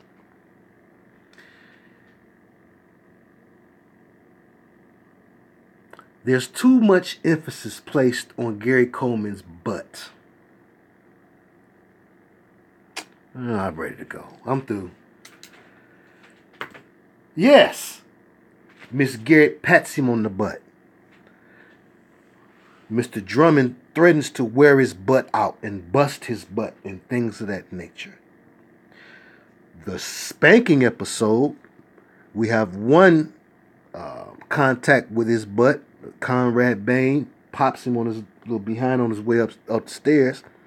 And the second interaction is with Todd Bridges, a boy of 13, is spanking Gary Coleman, a boy of 10. This was a pedophile's delight, this show. I'm sorry. Different things I see about Dana Plato. You know, again, those will come into play also, because she too was a victim. She was a young ice skater, Olympic level, but she was going to try her hand at acting too. And guess what role her mother would not let her play? That had to do with the devil. She was originally pegged to play Regan in The Exorcist. You can't make this up. But her mother would not allow her. Subsequently, though, she does have a credit as being one of the stars in The Exorcist Part 2. You do realize that the day before Dana Plato died, she was on Shock Jock Howard Stern. And the fans who call up to his show, as hard as it is to believe, they are as ignorant as he is. And I believe that they drove her to the edge. She was very emotional on the show. This world is so out cold. This Babylon is so cold and cold-hearted. You can find the show. You can get off here right now. And that Howard Stern show is still available for you to listen to and watch. To this day. Hold it. Duality. What happens 11 years almost to the day of Dana Plato's quote-unquote suicide? Again, they could have bumped these kids off. The two who wouldn't make a deal, like the deal making Gemini. The two others could have been bumped off. But what happens almost 11 years after, or almost 11 years to the date of Dana Plato's death? Her son, quote unquote, commits suicide. The same son that had put in a lawsuit claiming that, you know, her death was wrongful, or there was some foul play behind her death, right? So some 11 years later, almost to the day, 11, right? Duality, the twins, almost to the day. Now, interestingly enough, when no one was looking at these children astrology signs, there was a sexual energy to Dana Plato. Why she ended up doing what folks called porn and others reviewed and called soft porn, but by her own admission on that Howard Stern show, she did a girl-girl scene. Todd Bridges says that when he was questioning his sexuality, this is what he says in his book, because of what happened between him and the publicist, he began to wonder if he was gay. Because he was like, he didn't understand. He didn't like the fact that the guy was doing it to him, but he liked how it felt. This is from Todd Bridges' own words in his book. So he said because he couldn't reconcile those two feelings, he began to wonder, was he gay? So now, he don't tell what he did during that period of time when he wondered that. So when you wondered that, was you up under that table in the boys' room trying to fondle Gary or Conrad? Or was you letting Conrad during this time you wondered, were you gay? Well, he says what kept him from wondering was Dana's wandering. He say they all had school on the set. They'd been in little trailers or this little back room or whatever, and the teacher had fell asleep. Todd say he had fell asleep. He said Gary had fell asleep. And he said Dana was supposed to be in there getting her lesson too, but he said he looked and she was up under the blanket. Yes, bothering with him. And he said that she did the same thing to him that the publicist did. And he liked it and he didn't feel the guilt. And so he credits Dana Plato. Yes. He credits her with being the one who showed him that he was heterosexual. Dig that. I also heard, I believe it was when they was on Arsenio Hall show, Gary Coleman was running up, feeling on her too. So now what astrological symbol do you think she fell up under? To play the priestess whore of the three, Isis. A lot of guesses would be good, but I'm just going to tell you. So overstanding is overstood. Scorpio. And little Arnold, the one that had it all. The boy who was precocious in the way that Aleister Crowley said you wanted them to be. And yes, he did say that. In magic, in theory, and practice. He said that's what you prefer. You want a little intelligent boy. A boy of above average intelligence. I don't care how much. See, some folks don't understand this between intelligence and like colloquialisms. If you use too many colloquialisms, unfortunately, there are people who think that that is some indication of a lack of intelligence on your part. No, it's more intelligence, like a person that can speak two languages. So this young man was able to deliver his lines again in such a way, epic way. Epic. They said they didn't tell him to say, "What you talking about, Willis?" They said that. They said they didn't tell him to say that. The line was, "What are you talking about, Willis?"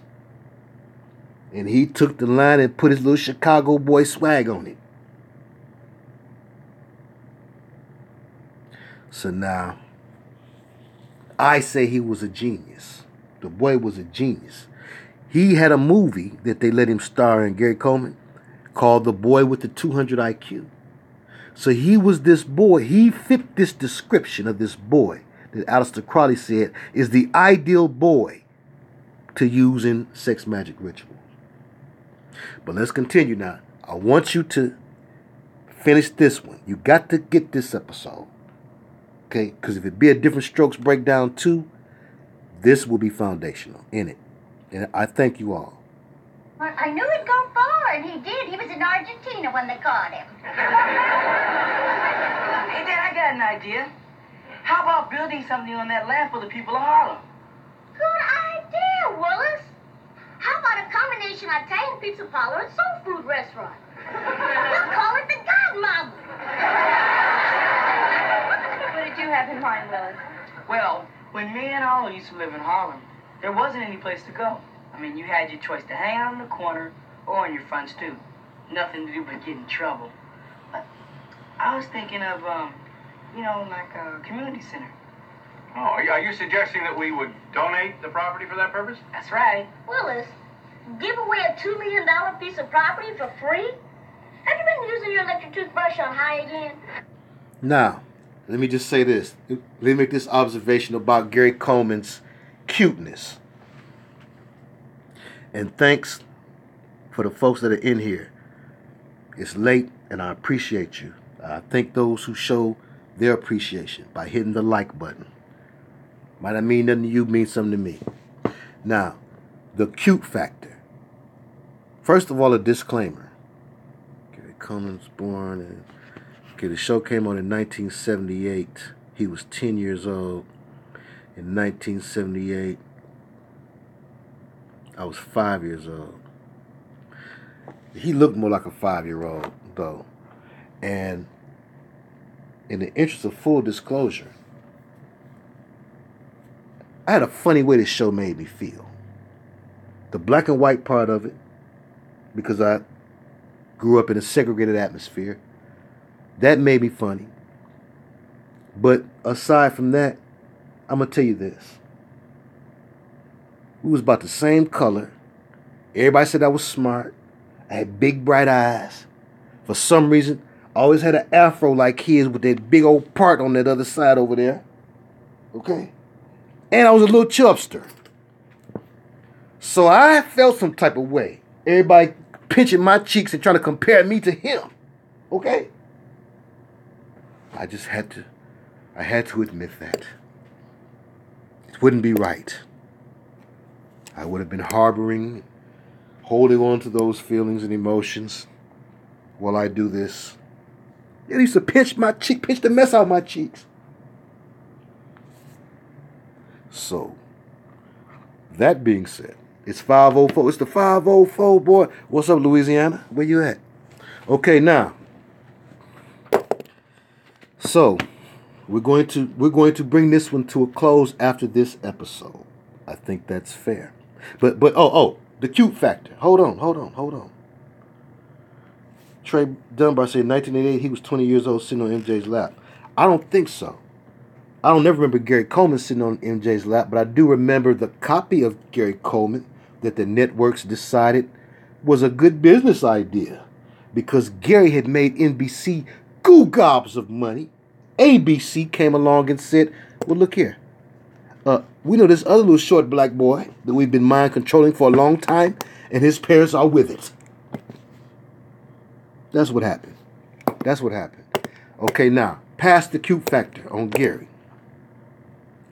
So like I said, I wasn't going for the cuteness part whatsoever. I was mad he was on TV. It made life harder for my fat cheeks. But I maintained, too, it was double innuendo, and, it was things going on with the whole pinching of his cheeks thing.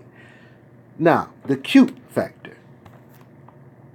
As I look back on it now, and I'm a grown man, and I'm looking at a boy of 10 years old. He's playing the role of a boy at 8 years old.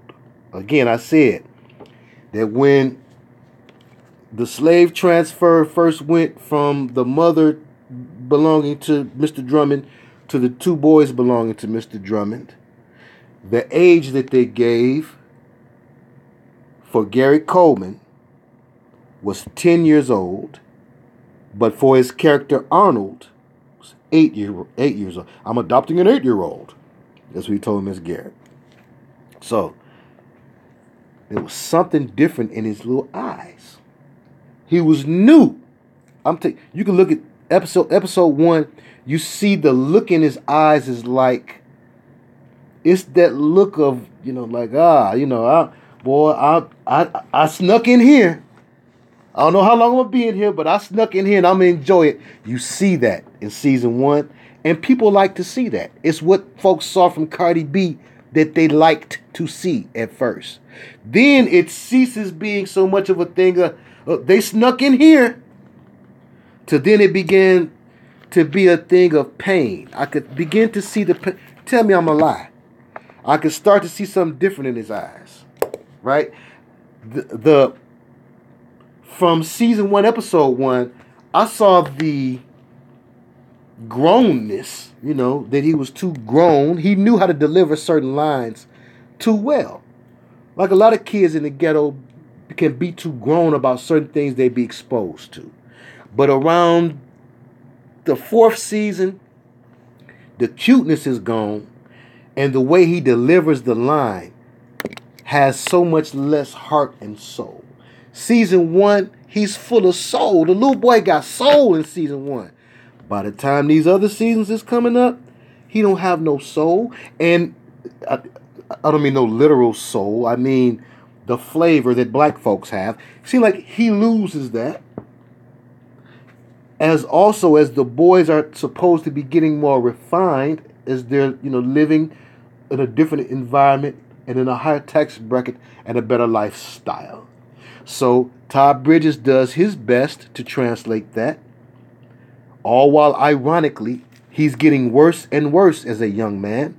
In real life, that is. Todd Bridges is getting worse and worse as a young man in real life.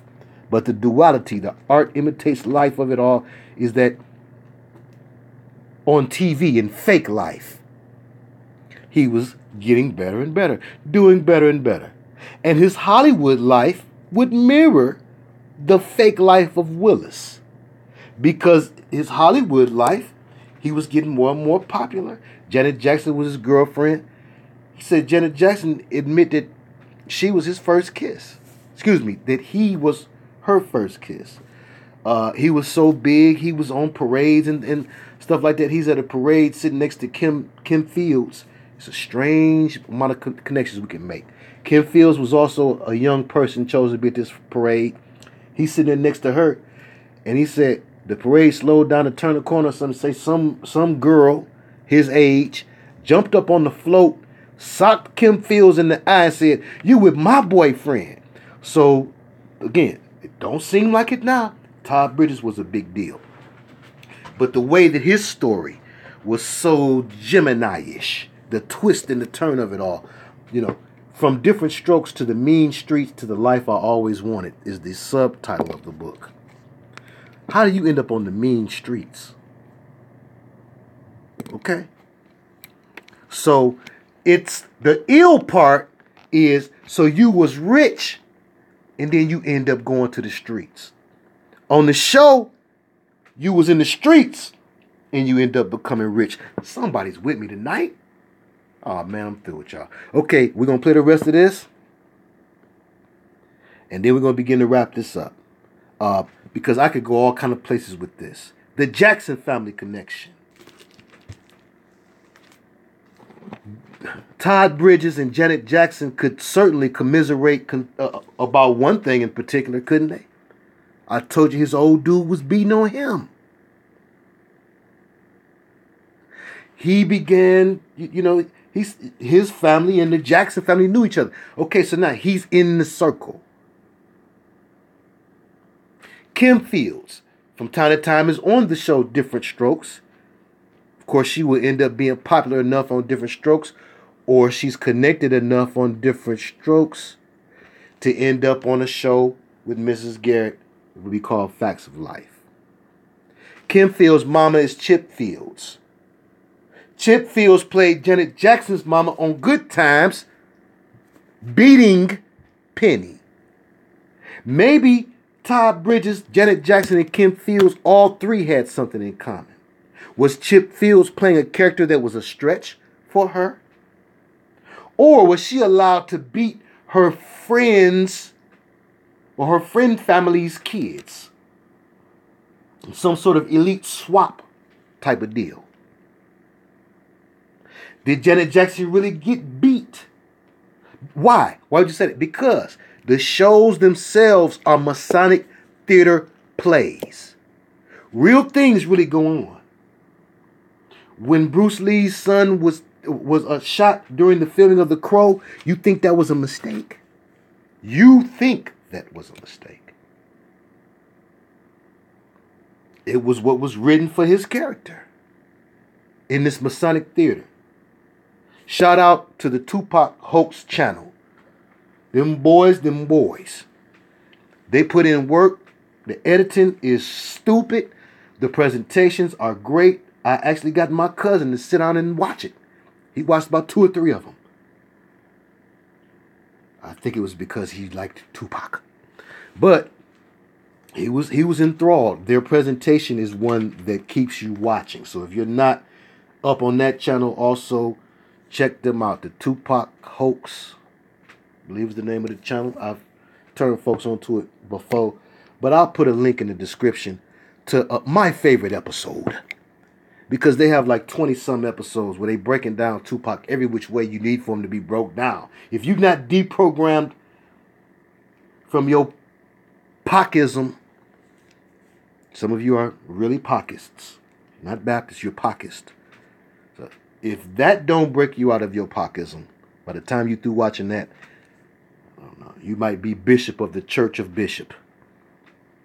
But anyhow, so yeah, y'all check them out. Oh, and also Logic and Reason. As a matter of fact, that's what we'll do. We'll look at folks who are really family. Folks folks that give back and promote over here too. And so we're going to give Days of Noah, the Tupac Hoax, and Logic and Reason a play on the next one. That's how we're going to do that. The Detroit way. Yep. So that's how we're going to do that. We're going to look out for ours first. So let me just pull out a couple of things here while I play the rest of this episode. You have to have this episode. Okay? Not much left to watch. I think Willis has a very good idea. Well, our family has a long tradition of philanthropy. I go with Willis. I think we should donate the property. What do you say, Sophia? Okay, I'll try to look at it like this. We didn't even own the land yesterday, so if we give away what we never had to give away, how can we miss it? Unless we drive by. And let's never do that. Well, that's it, Willis. It's going to be a community center. Oh, thanks. Terrific, Dad. Oh, well, easy come, easy go. Well, you know, it can be more than just a community center. They can teach the fine arts, like painting, ballet, music, theater. It could be like a cultural center. Oh, don't make it all cultural. Let's get some soul music in there so we can get down. Oh, Philip, this is so romantic. It is? A brother and sister looking through cartons? No, I mean this love letter from Heinrich to his wife, Martha. He says, "My darling, I long to be with you, to Check it hold out. you in my arms, and to kiss your, oh my."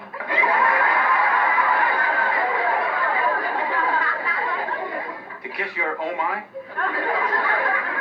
To kiss your earlobes. That's very daring for those days. Yeah. Check this out. It was above the wrist. Here comes the bomb. Off limits. Wouldn't that depend where she was holding her hand? Got a point.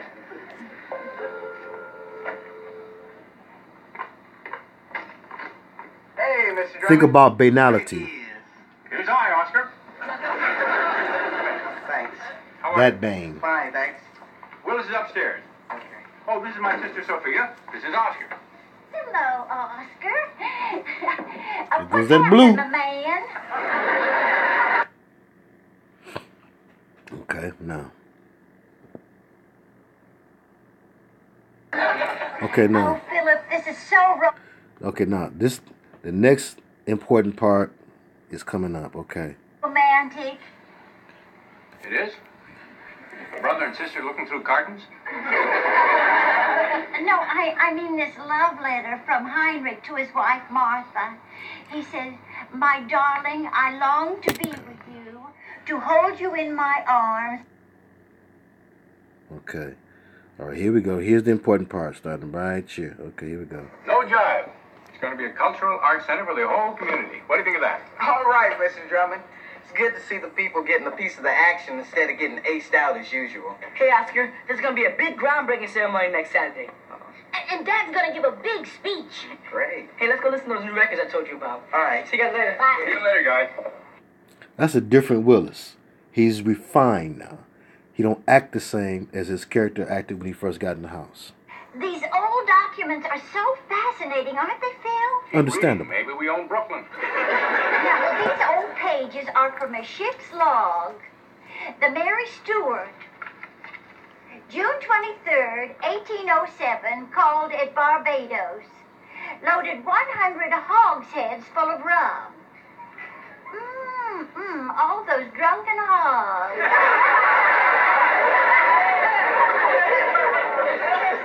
Philip, do you think there's a possibility, a chance that Uncle Heinrich could have been a travel agent?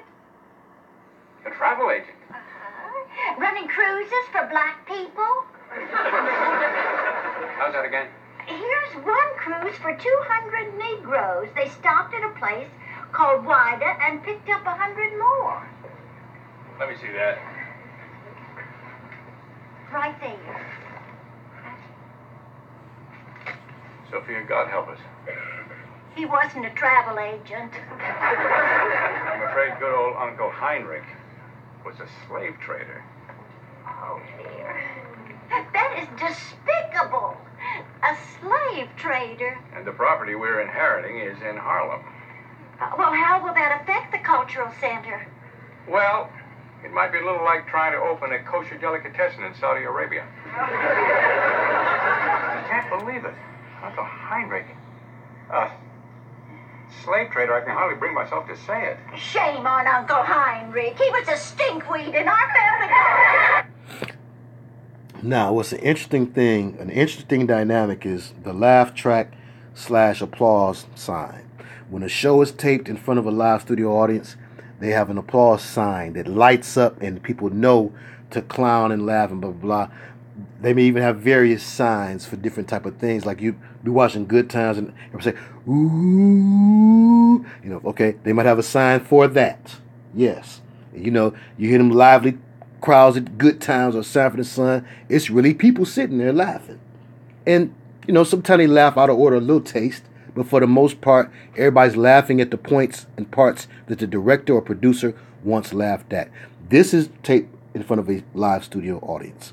Now, it's interesting to me to get people to laugh or to program laughs in spots where your subject matter is so sensitive like this. It's like once we get into a certain subject, all laughter stops. It's like if, we start talking we're talking to you about a relative that passed. That takes us into a level of somber conversation. So all the laugh track action would be inappropriate. But it's part of the double think that sitcoms would create in the minds of those who watched, primarily those of us who were young, impressionable minds, who our parents had, entrusted the television to watch us some, and get them a break. And we're really the first generation who came up on that. So now we're having a chance to look back at our shows. Like I said, I seen the guy do a great breakdown of Full House. He did very much of what I'm doing here tonight for Full House. But I mean, you got a lot with the twins, Mary-Kate and Ashley. You have a lot with them. I didn't have so much with this, other than like odds and ends that had to be tied together. Now I've still got some notes. I want to just read down those notes as we close, because we're at 2 hours. Yeah, we're a little bit past 2 hours now. So I'm going to bring this to a close as we go over the final notes. And as we watch the rest of this show, then I'm going to go over my final notes for this episode of Weird Scenes Inside Different Strokes. And if demand calls for it, there'll be a second episode. That's how I got to do things now. Time is too short. So we're going to do that now. And then after that, a reading of your choice will be the third video. If folks say after the dance, I'll continue with after the dance. If you want perhaps Weird Scenes Inside the Canyon read tonight, we can do that. So it'll be up to folks.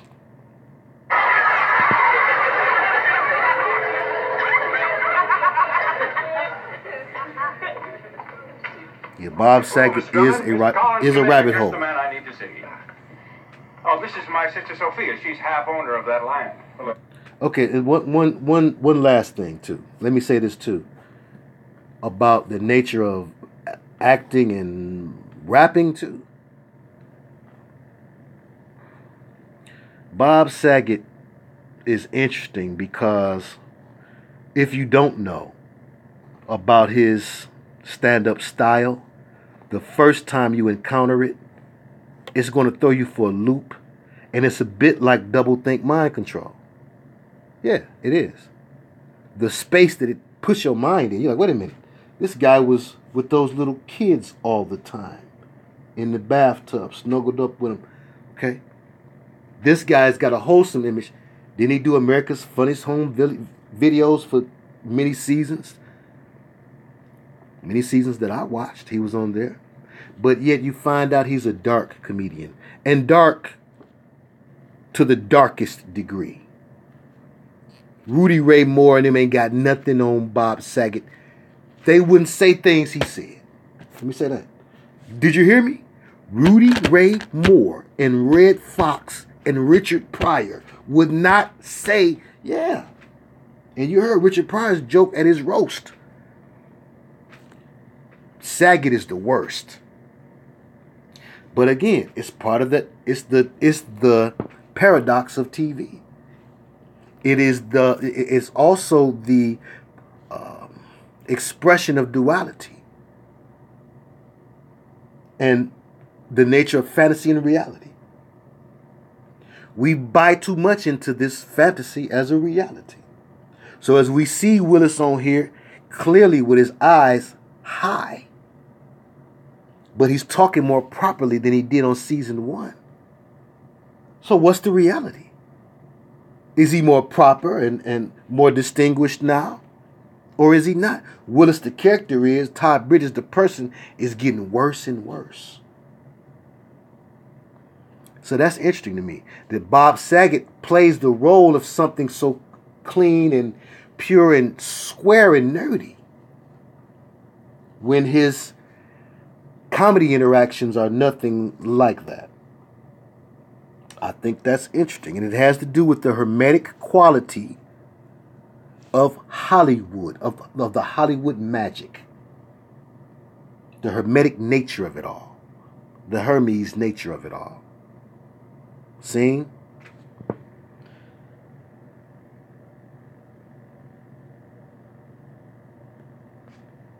Kai Brown says they're out. You have a good week. Thank you. Nephew Drew says Saget performed at the university for family weekend. Are you saying, wow? Sister Vanette said, I hated that show too. All those people getting hurt and people laughing. You know, and that is a bit sick, isn't it? Much love to you, Kai. That is a bit sick, Sister Vanette. You know, so perhaps he was perfect for America's Funniest Home Videos, old Bob Saget. Now, I maintain that same way is with Conrad Bain, and I just can't get it. I just can't put my finger on it. He's very well covered. But I found a video that was removed, a link from Pinterest. I typed in, you know, I jumped out the window, and I typed in Conrad Bain reptilian. I know. I just want to see what was out there. There was a post on Pinterest where somebody had did the stop frame freeze technology on his eyes or whatever. I could tell that's what they did because they had a clip. Well, they had the thumbnail for the video. It said reptilian mind control, different strokes, or something like that. I clicked on it.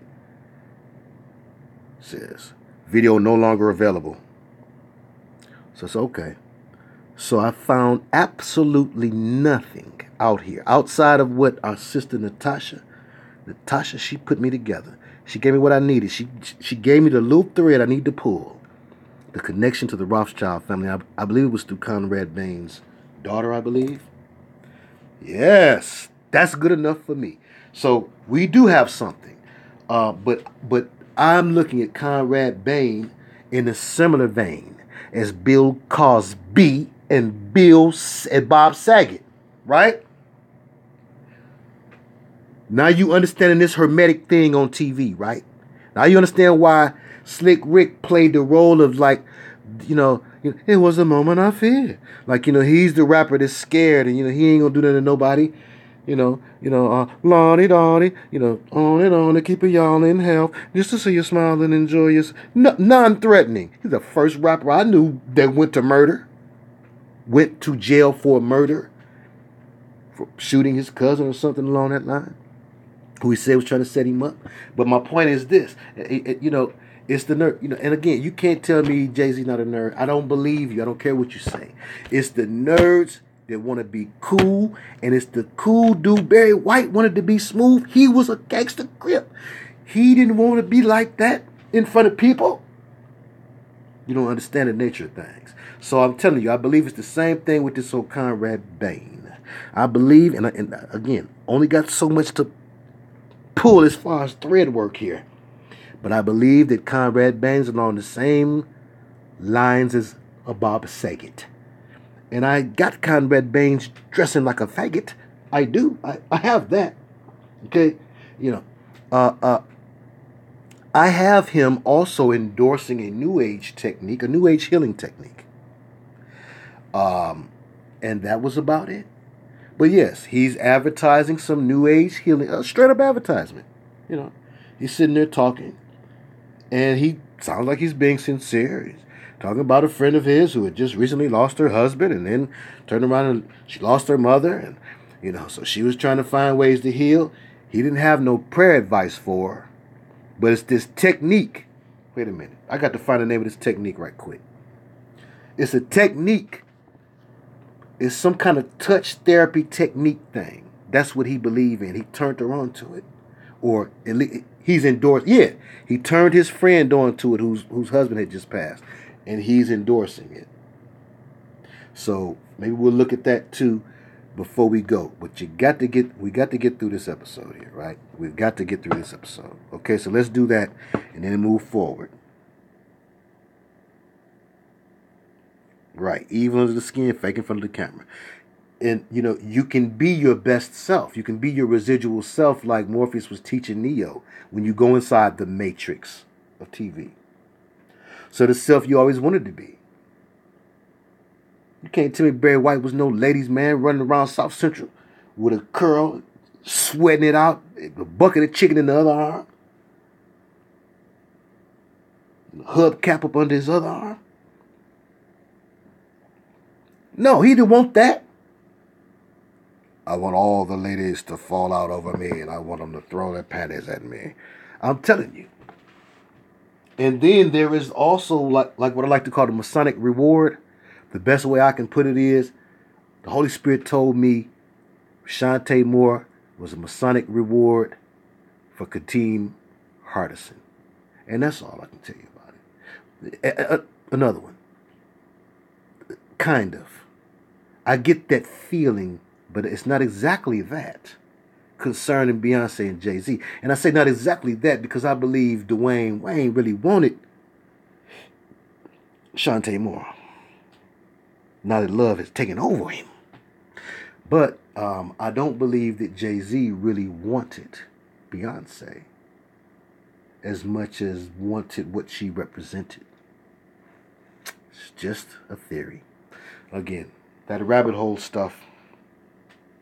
All right, so let us go ahead and we're going to finish this one off.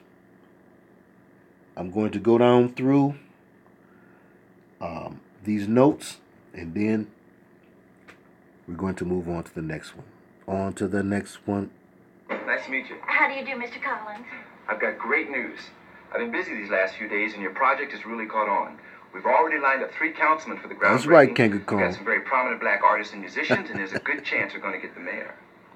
We're going to call it the Drummond Cultural Arts Center, just to make sure the Drummond name will always be remembered. You may want to forget it. Jay-Z like boy booty. I'm afraid our great Uncle Henry wasn't so great. We've come across some documents, actually a few pages from a ship's log, that show that he was a slave trader.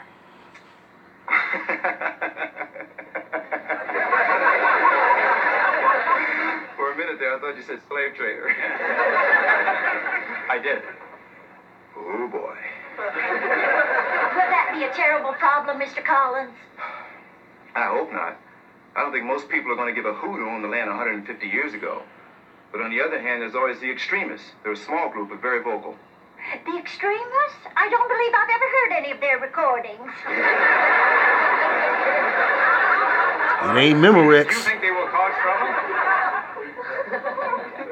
Could be.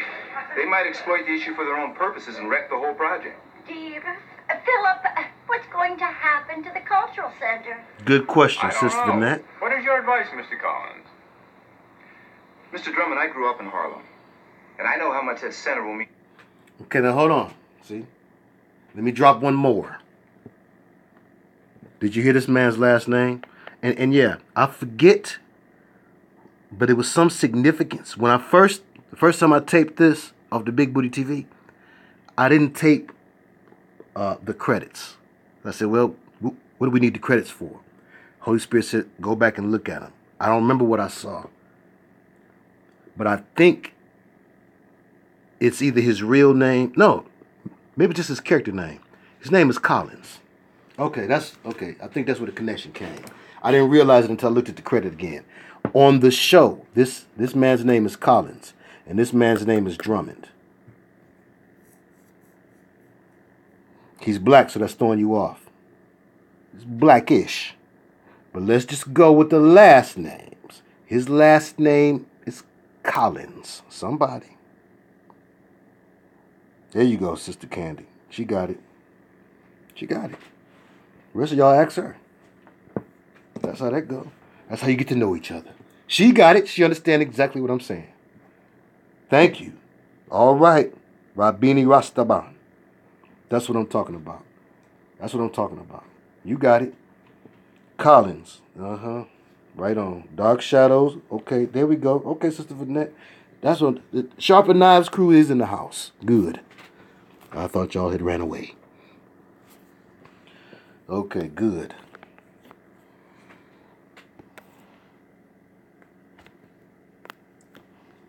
Although Nas is Illuminati, he will always have a soft spot in my heart because he tore Jay-Z apart. Okay, enough. And then he went and gave him the Masonic handshake like a sucker. Through with you too, Nas. At least he tried. Yes. Thank you. All right, right. Illuminati bloodline all the way back to the Pilgrims. Thank you, Arakad. Thank you. Vampires, Dark Shadows, Kanka Khan puts it together for us all. Right on. So there is that energy in this show. Did y'all peep old Heinrich Drummond's look?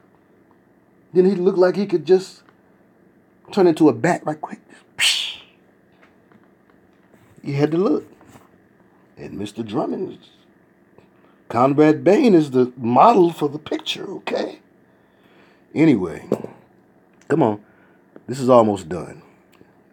To the people there. For the sake of the project, I suggest that nobody else finds out what's in that log. He's right about the log, Philip. Log? What log?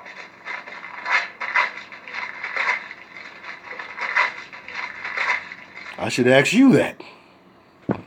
Well, so much for this batch.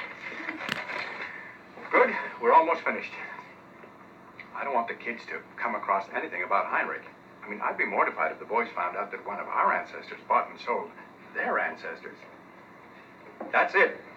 There's nothing else that's incriminating. Hey, anything interesting turn up in the family record? Right on. Oh, no, just a lot of miscellaneous mishmash. Mostly mish, not so much mosh. I think that it's great that you saved all this stuff, Aunt Sophia. It's made me really want to learn all I can about my family history, especially about Uncle Heinrich. What did he used to do for a living? Well, tell her, Philip. He was an importer. Laugh track. Very good, Philip. I mean, that's what he did. He imported things. Well, not things exactly, but... Well, I have a lot of shopping to do. I want to get a new outfit for the groundbreaking ceremony next Saturday, so if you'll both excuse me... I wonder what you wear to a garbage dump. Yes, ma'am. Keeps telling me low battery. I don't know why it's not letting me charge. Good, I'll see if Gucci makes them. Hey, Kimberly, what you doing? Oh, trying to see what else I can find out about my family tree. You know, if we had a family tree, Arnold would be the sap. Thanks, and your mouth would be the knothole. Well, come on, you guys. How about giving me a hand going through all this stuff? Okay. All right, I'll look through the faithful down here. Hey, look at this. A claim check for some dry cleaning from 1946. I wonder if it's ready yet. Let's see what other goodies they got here. Yeah.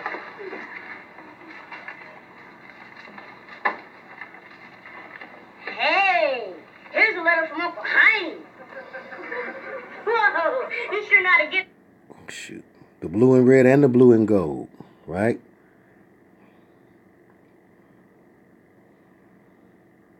You can tell I haven't gotten used to using this one yet. That's okay, they're getting there. You have the blue and red and the blue and gold. Okay, all right. Okay, so that's where we are. Okay. Oh, Philip, this is so romantic. I just say move it this way.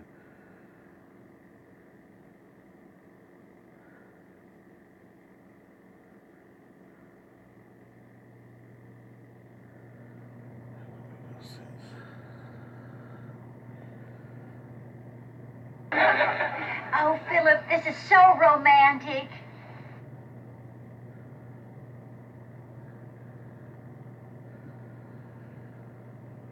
Go all the way to where Arnold finds it. So much for this batch. Okay, here we go. Okay.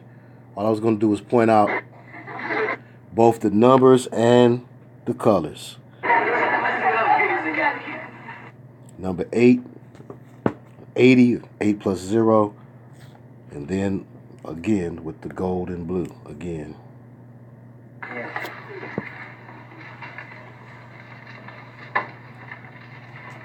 Hey, here's a letter from Uncle Heine.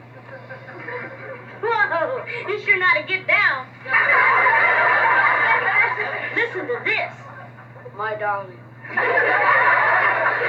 long to be with you, to hold you in my arms, and to kiss your earlobe. Talk that talk, Uncle Heine. Man sure threw a lot of sugar.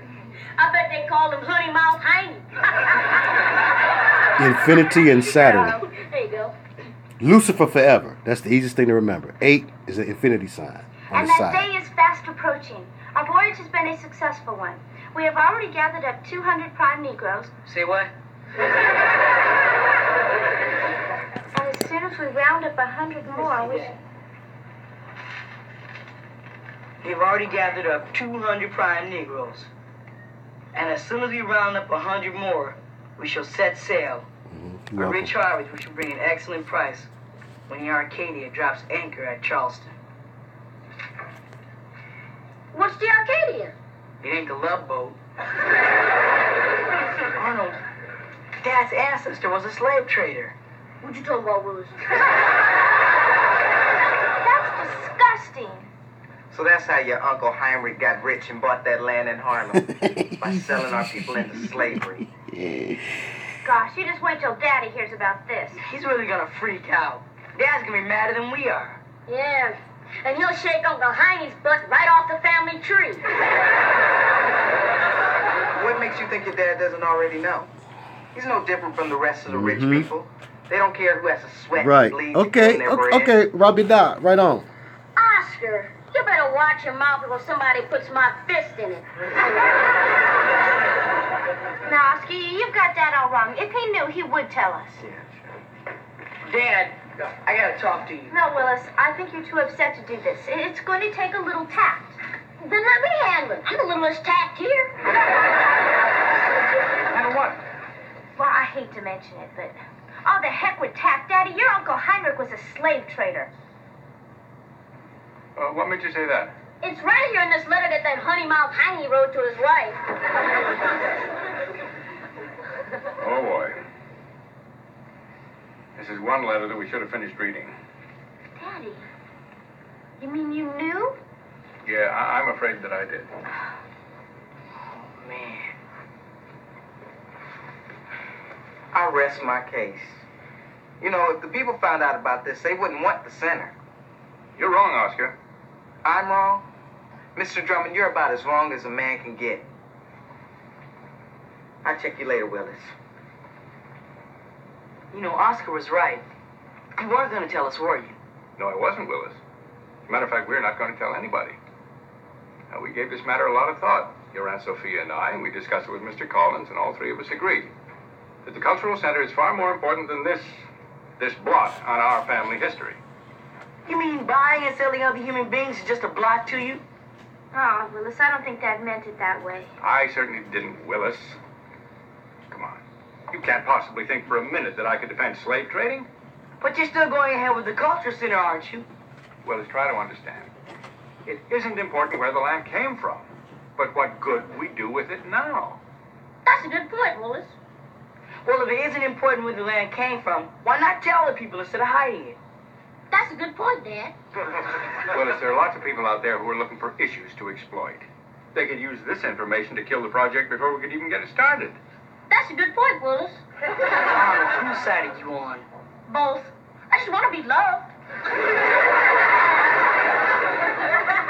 Well, I think Daddy's right. No, Oscar was right. Willis, this whole thing was your idea. Yeah, but that's all changed now. Now that I know about your family, I want to be caught dead at that groundbreaking ceremony next Saturday.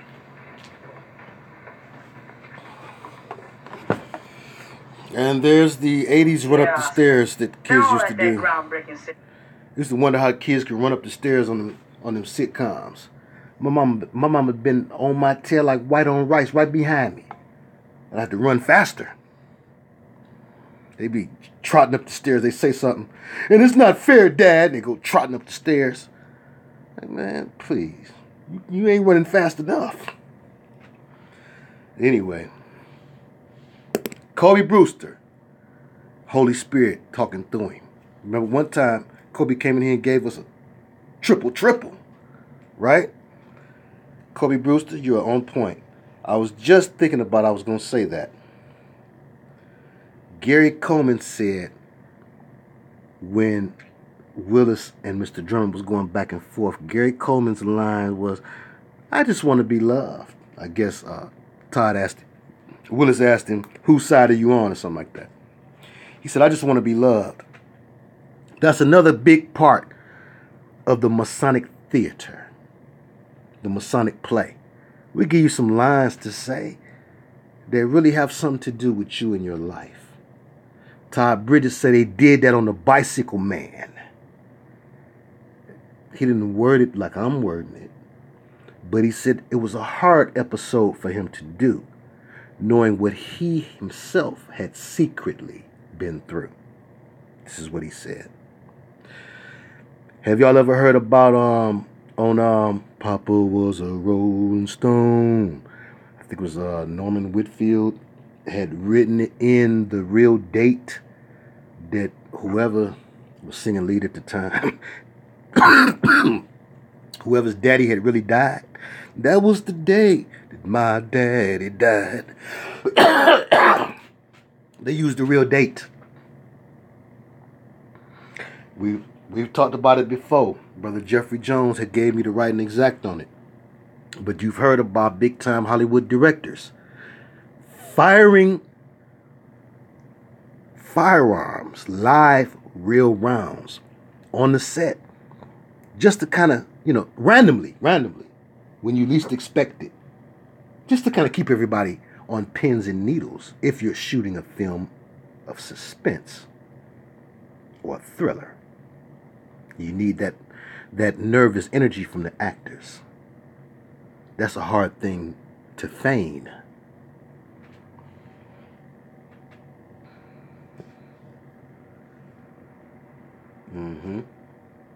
Right. To get real emotion. Right on. Right. Or a gangster flick. Right on.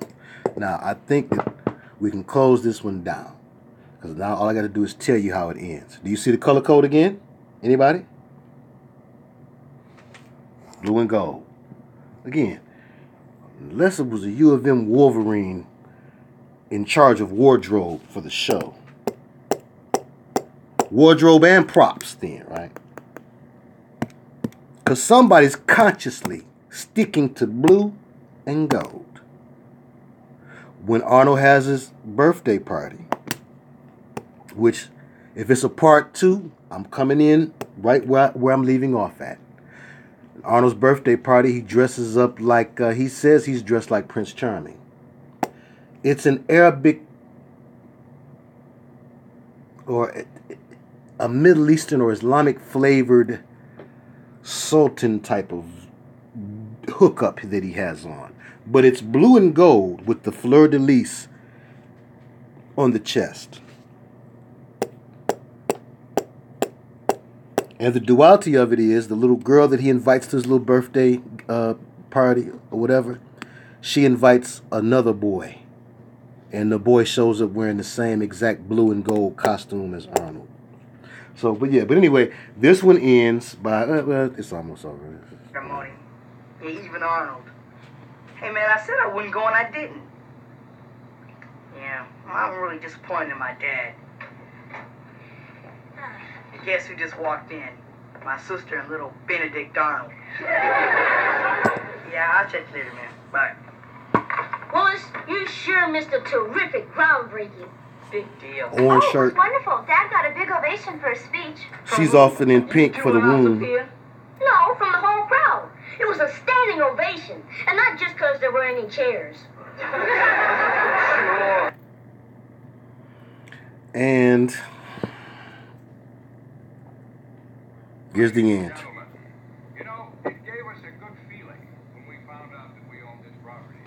But I'm sorry to say that good feeling came when we found out later that my great-great-great-uncle Heinrich Van Okay, I must have recorded too low. But anyway, just to make a long story short, Mr. Drummond says that you know, he levels with the people of Harlem that he's supposed to be talking to. Arnold is playing back the speech on his little tape recorder, what they used to record things on back in those days. And so Mr. Drummond levels with the people and, you know, tells everybody that the land was really owned by his ancestor who was a slave owner and blah, blah, blah. And so, you know, do they really want the center to still be there or not? And all the people of Harlem, desperate as they are in TV land, they clapped. Nobody said nothing. Hey, what do you mean? You know, like what really would have happened in real life. It's a sitcom. They had to solve the problem in 30 minutes or less. So anyway, so then Mr. Drummond comes in and he, you know, tells Willis, well, you know, Willis, you had a point. I shouldn't have kept that from the people. And then so Arnold plays the rest of the speech. Then his tape recorder shuts off, and they say, hey, Arnold, what happened to the rest of the speech? He said, oh, I ran out of batteries. And so he said, okay, well, tell Arnold what the rest of the speech was, Mr. Drummond. Mr. Drummond says, well, I decided that I'm going to donate the community center in you boys' name. It's going to be the Jackson Community Center. And that's how it ends. And I could not help but think about the fact that the boy's last name happens to be Jackson. And the Jackson family was involved, right? See the flags up there now? We got grumbling because people began to complain that it was all white schools. Ivy League white schools here. The first flag I showed y'all was a Harvard. There's Northwestern. There's Yale. I believe it's 2 Grambling. So there was a Boule member on the cast or on the show or something who wanted to be sure that they could stick a flag in that ground and claim it as well. So, yeah. Right. Big nephew run there. You see it. Willis was high. He said he started getting down with Dana about what was it, season 2 or 3. So season 1, you're getting to see the children untainted. There wasn't but one flag up here, season 1. Didn't see the color coding in season 1. Willis represented the part of Arnold that would resist being made to assimilate. Okay. As if that's part of what's necessary in order to be a successful human being. And it was still that time period where we were still trying to figure out, okay, what do we do to be equal? Do we really supposed to be, like the same as them? Or is there a way we can maintain our own identity and then still achieve certain things that, that society doesn't seem to let us achieve? Although we may have the qualifications, but perhaps they don't like our dialect or something about the way we dress or wear our hair, So we was really trying to figure things out at the time. Okay. And Willis kind of represented that. He was that rock. He was the father figure. Okay. Admittedly, over Gary Coleman, who played the newborn or the baby.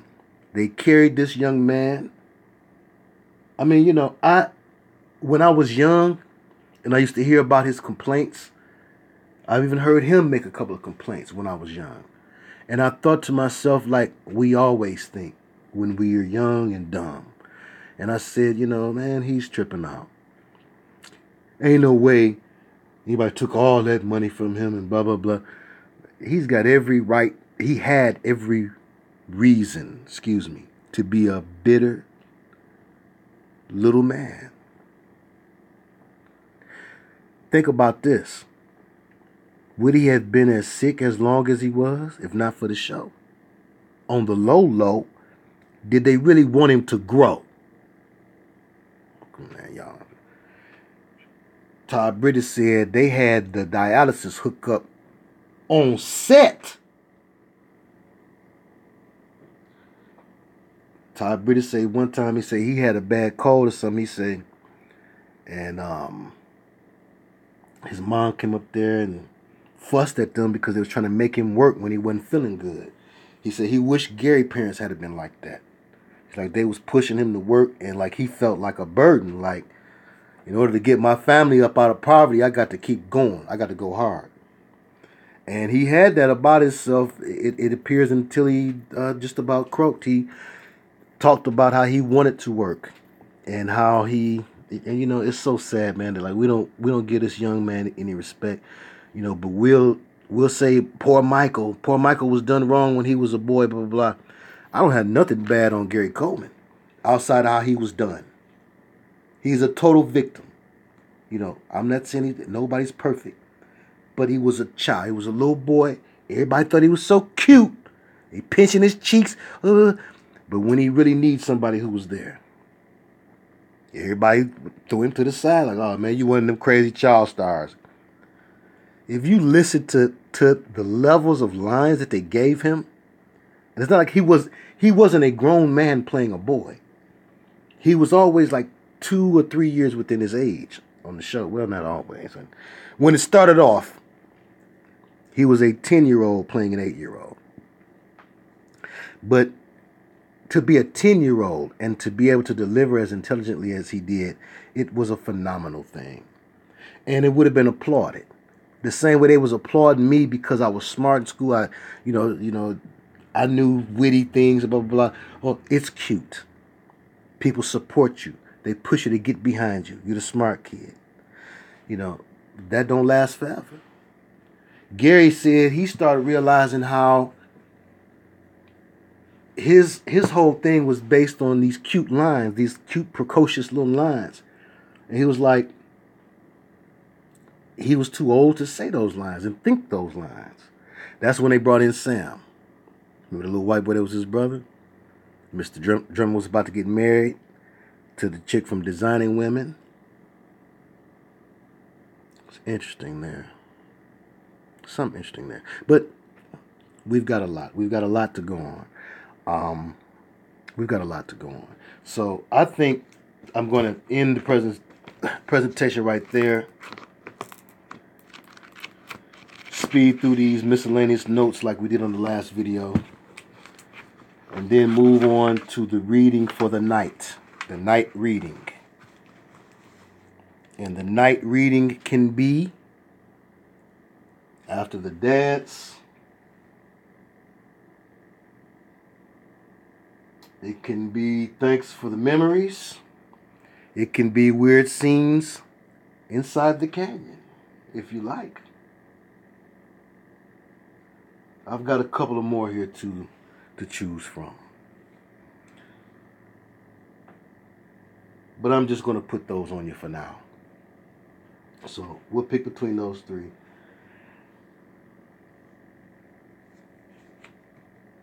One after the dance, one canyon. Let me jot it down here. Okay, after the dance. After the dance looks like it's going to win that. Okay, we don't even have to vote anymore. After the dance has all but one vote. So, okay. So, my notes. Okay, I noticed blue and gold clothes and green and gold clothes. And number 32.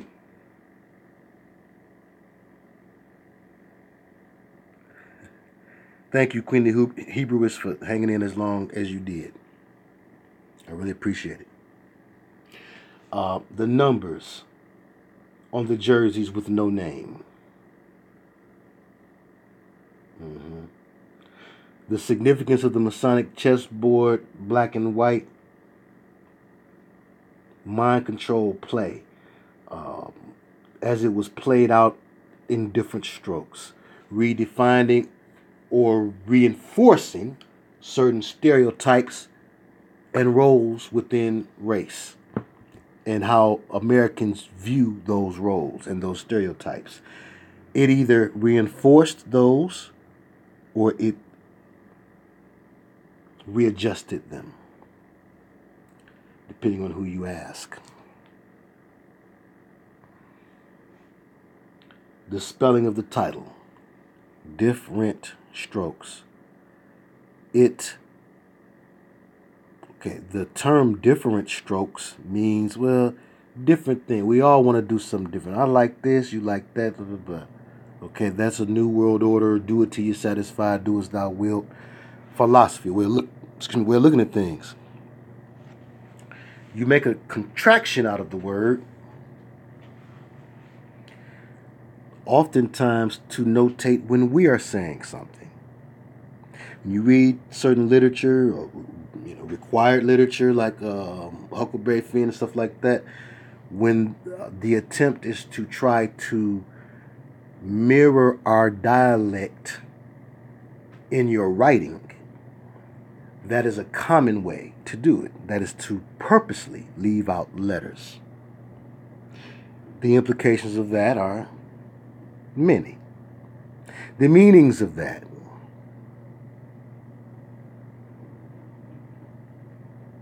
are many, but the simplest is usually the best. It is a way of making light of an inability to master a language that is not your own. The slave owner taking over the femme slaves' children and raising them, which was something I wrote down before I ever saw the Heinrich Himmler episode. That episode is called Roots.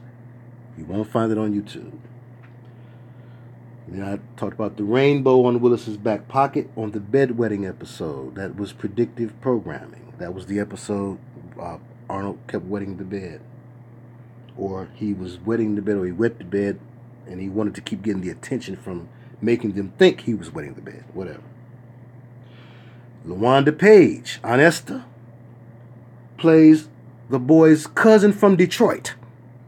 Yes, she did.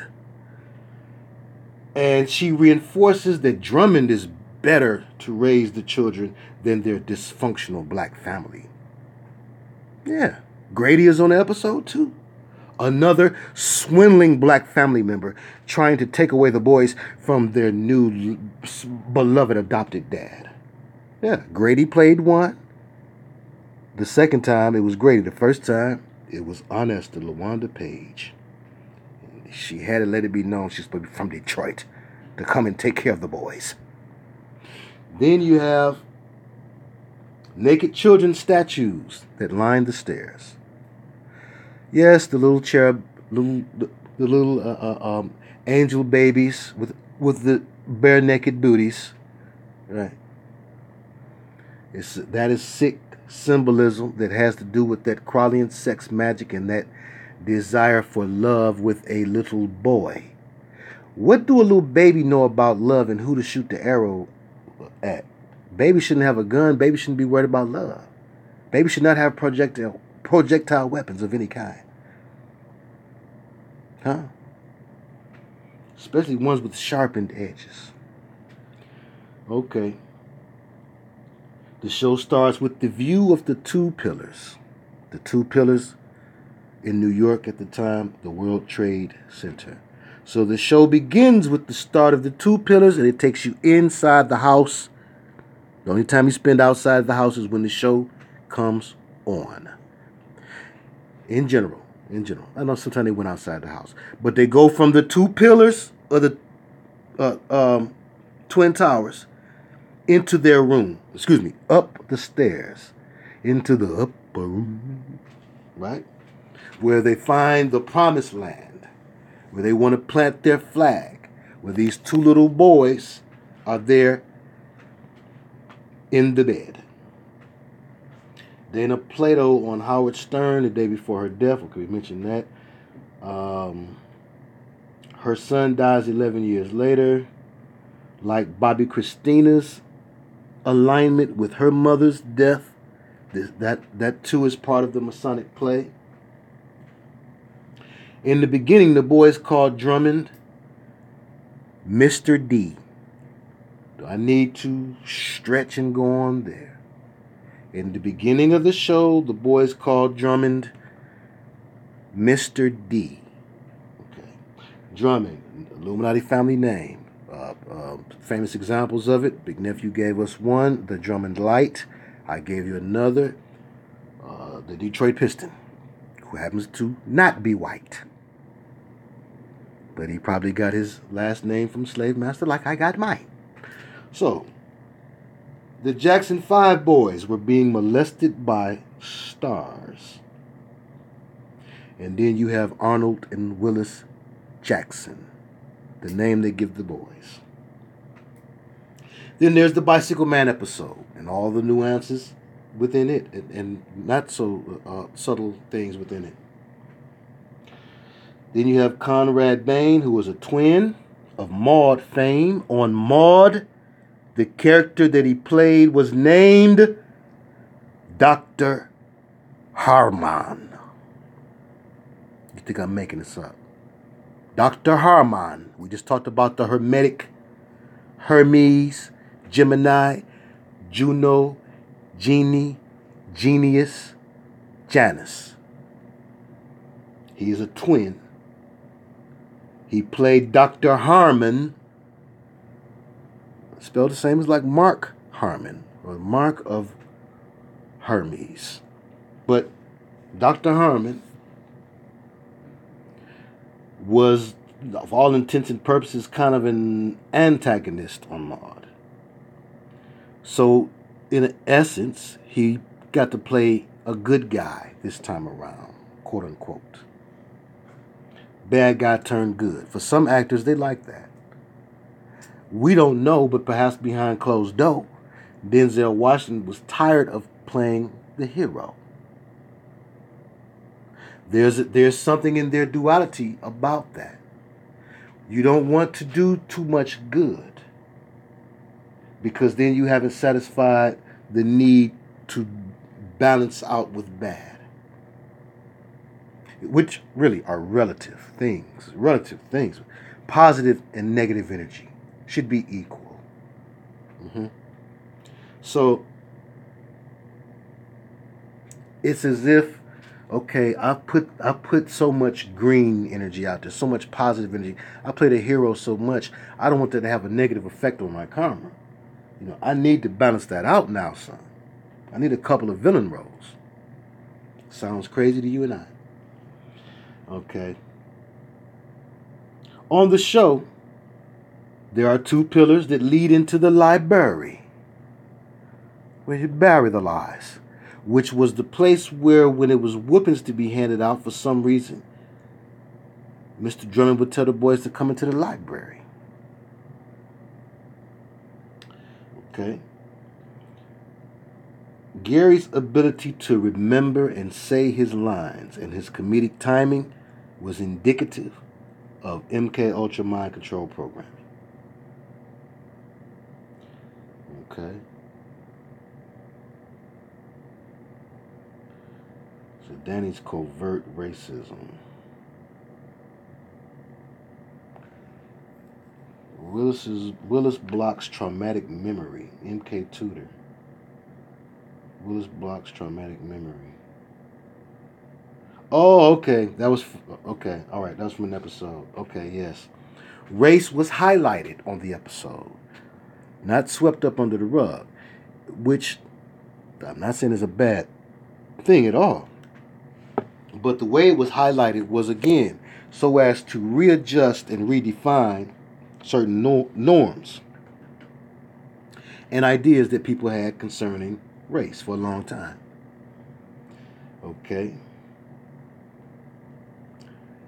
The symbolism of art and life. Gary Coleman is adopted. So is Arnold Jackson. Todd Bridges is in need of a father figure. So is Willis Jackson. Okay. There are episodes where Drummond kisses Kimberly squarely on the mouth. Conrad Bain kisses her squarely on the mouth. Again, if it's need for, if this was worth folks' while, I'll do it again. And I'll add these other parts in. Drummond takes the boys' shirts off. Much touching. That's probably where to end, is with the taking off of the boys' shirts. Alan Thicke, Robin Thicke. Robin is an asexual name. Alan probably wanted the Luciferian thing for his boy.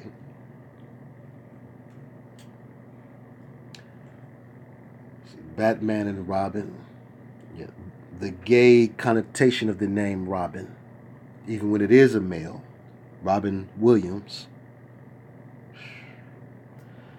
Okay, Robin Thicke aligned himself with the devil in the song Magic Touch. He said he took whatever the devil offered him. Charlotte Ray. She played Molly the mail lady on Sesame Street. That's Miss Garrett.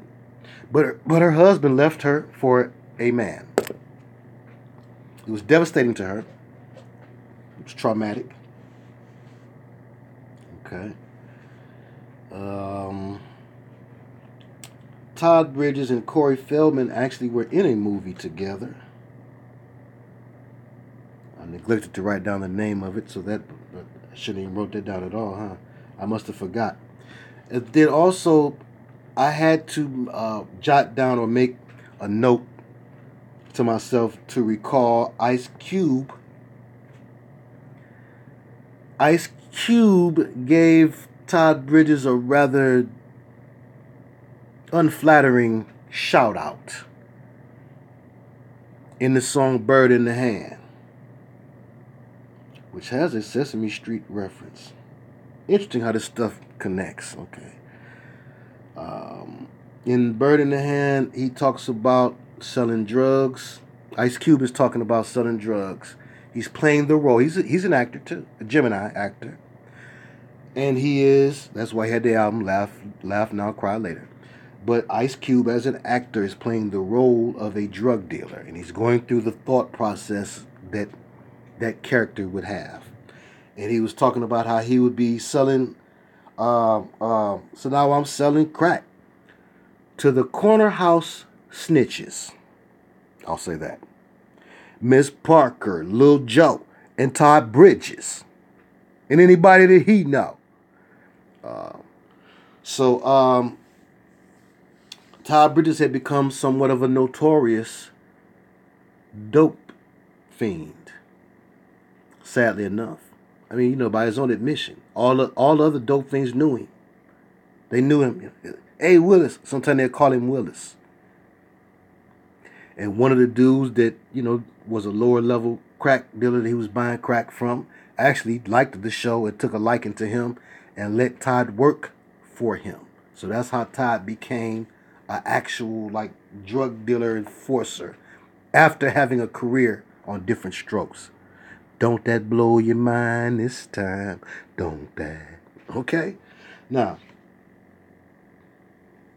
the producers, the people behind the show, the names that folks need to dig up stuff on. Martin Cohen. The priest. Howard Leeds. The Talmudic priest at that. Garen Keith, the director. Garen Keith, the director, said out of his own mouth on a Different Strokes expose or something on E! Hollywood Story, he says, we took advantage of Gary. He said that out of his own mouth. One of the other writers or producers said that Gary Coleman was like Milton Berle reincarnated. They were very impressed. I'll tell you what Todd Bridges said. One of the producers would sit him on his lap and just tell him how great he was and how Todd and Dana were crap. Okay. Tandem Productions. Tandem Productions was the show behind this show and Good Times and Sanford and Son 2 and more than that. Interestingly enough, that the shows that were aimed at black people A lot of folks know now, but certainly we didn't know or even think about it then. They were written by quote-unquote Jewish people, by and large. Tandem Productions was one of those production companies that dealt in that. But I happen to know that Tandem Productions didn't only deal in black sitcoms, but they also dealt in gangster rap, ironically. And I tell you now that a man who was with them, I want to say the name that comes to my mind is Bernie, but I do not recall to say for sure, to say quote me on his name. But I can say you can quote me on what he said. He said to the studio owner, who was our mentor, okay? He would let us come down there and make stuff, and we would have we would record his clients for him, and he would in turn give us free studio time. So it was that type of relationship. But anyway, he would tell us about how he was dealing with Tandem Productions to put out this album. It was a gangster rap album. And we was like, who's Tandem Productions? We never heard of him. That ain't Def Jam. He's like, man, Tandem got more money than all of them. And he would tell us about Tandem Productions and how they put out Sanford, Son, this, that, and the third. Okay, so now we're familiar with him. Okay, fast forward. He tells us about how the guy, Bernie or whatever, he's on a first name basis with Jerry. That's the studio owner. And he's saying, Jerry, this album you sent me, I can't use it. It's not enough niggas dying. That's what we were told. This is the people behind the production company. That's the same production company that put out Different Strokes. Now, Gary and Dana were both adopted or foster children. Both. Okay. Ben Starr wrote the first show. He changed his name to Starr. It is a very Crowleyan thing to do. Starr with the 2 R's. Ben Starr said concerning the premise of the show, which he thought was totally unbelievable, said the people will not buy this premise. After they bought it, he ended up having a famous quote that's echoed throughout Hollywood. He said, if you tell a big enough lie, the public will go for it. That's Ben Starr. In 1983, Nancy Reagan appears on the show for a Say No to Drugs episode, in which Todd Bridges say the funniest thing was probably as soon as they got off the set, him and Dana went back to her house and got high. Says, okay, so I typed about the flag. Okay, Todd comes from a showbiz family, had roles in Roots, Little House on the Prairie, etc. He became the go-to young black male actor at the time. When you wanted like a preteen, you got him. Not to mention he was in scores of commercials. Let me see, I said, okay, the Harvard flag over the boys' bunk beds. Okay, Coleman brainwashed by gay manager and ex-MJ impersonator. Yes, I forgot about that. Yes, sexuality was in question, which is to be expected when people are interfering with the natural progression of how you blossom sexually. That goes for Kim Fields. That goes for Raven Simone. Goes for all of them. But there was a guy, a manager who took over after the Colemans, after Gary started to feel some type of way about his parents wasn't taking proper care of his chippers. One of Gary's managers or something stepped up and kind of fanned the fire. Yeah, Gary, you right. And the man was obviously gay as all outdoors. And he figured out how to finagle Gary into taking or paying for a trip to the Bahamas or something like that. They stayed in the Bahamas for like 3 weeks. And after they came back from there, Gary's father says, when Gary came back from them 3 weeks, he came back like a madman. It's like, he wanted to change everything, do everything different.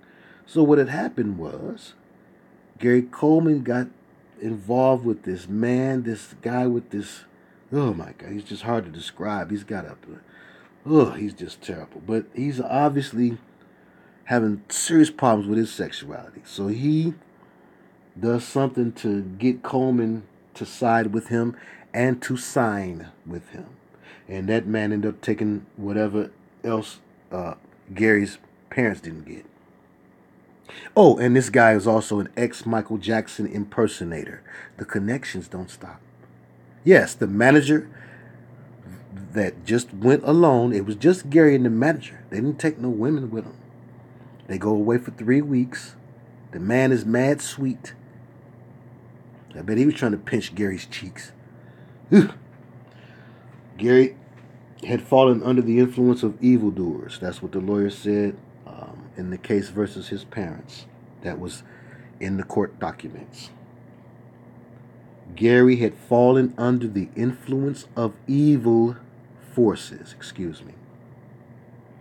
Gary suffered from the spirit of isolation, pride, bitterness, resentment. It drove him from his family and into the arms of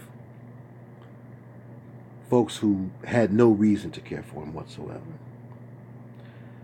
Okay, Todd's father beat him, and his father's friend, the publicist, molested him. Okay. And let me see. Janet was an abused child. Janet played Penny, who was an abused child. Todd was his girlfriend. Michael Jackson and Webster connection.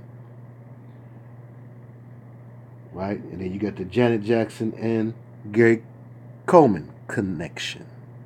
Right? This is quite strange coincidences. Have you ever seen Michael Jackson and the Midget Girls? And I believe he's drinking vodka with them. Have you ever seen that? There's a thing about midgets and small people. A few things concerning them that make them desirable in certain ways to the elite.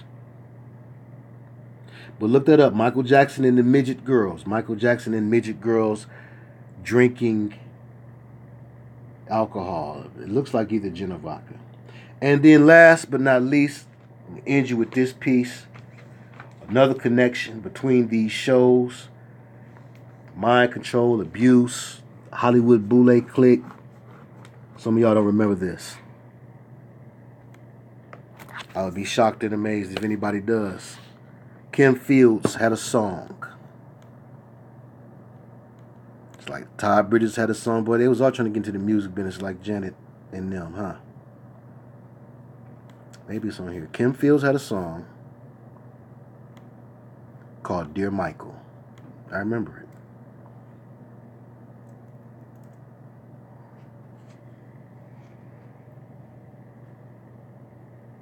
I don't think she'd like you though, Dog Box. They're like regular sized people. Okay. Dear Michael, I'm curious. Kim Fields, it is on there. But yeah, Kim Fields had a song. She's supposed to be so in love with Michael Jackson. Wow. That she wrote this song called Dear Michael. And she probably gave it to Todd to give to Janet. So you see how all of this was done back then? This was all connected. So, and the beating of the families. The same thing that has to be done with the white elite families. The same thing happens with the black elite families.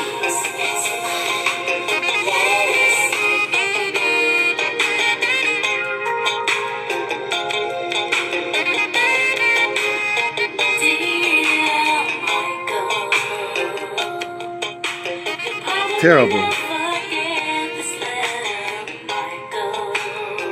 Yeah. Okay, now, hold on. How did this say comment deleted by CIA?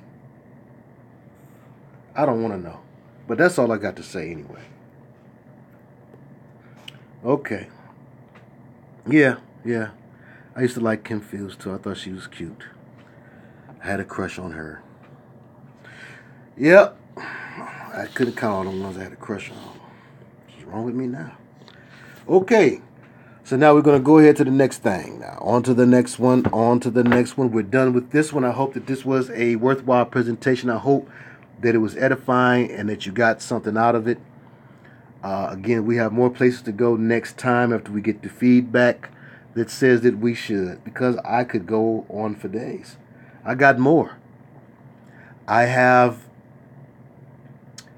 a man saying some African chant over Arnold. I have a Native American giving him Native American artifacts to wear. It's so many places. And then we haven't looked at the Van Drummonds. Episode 6, Season 6 is the Van Drummonds. Bonar Bane, Conrad's twin brother. Look at all the twin symbolism here. Is in drag, and Dana Plato. Dana, which is a play off Diana or Dina. So she was perfect for the mother goddess, Plato. She is also in drag, quote unquote. She's wearing, she's dressed up like a boy. She's supposed to be a male cousin, a mischievous male cousin. Interesting, huh? And she does the girl scene, right? So that's what I got for you.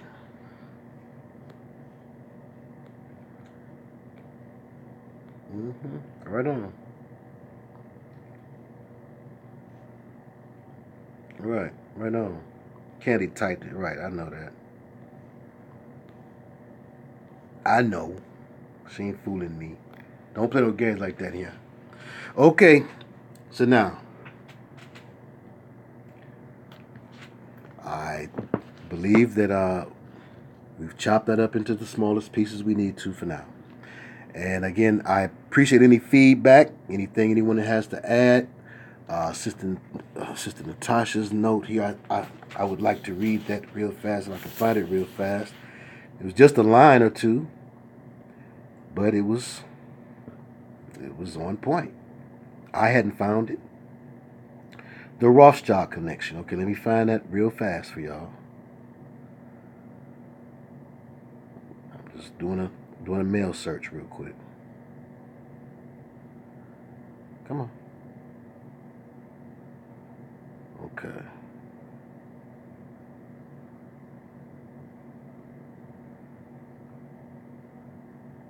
Here we go. All right, Sister Natasha Live left me this here. Come on. Okay, can I just read it? All right, here we go. Okay.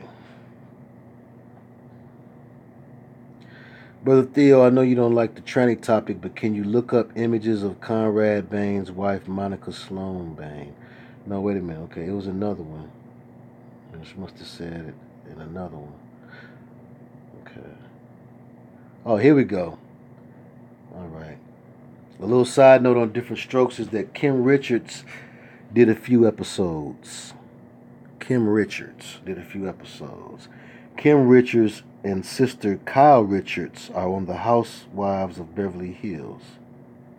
Their older sister is Kathy Hilton, who is the mother of Paris and Nikki Hilton. One of them is married to a Rothschild. Okay, that's the connection. Thank you. It's amazing how they are all connected. It's like you said, bro. All of them witches.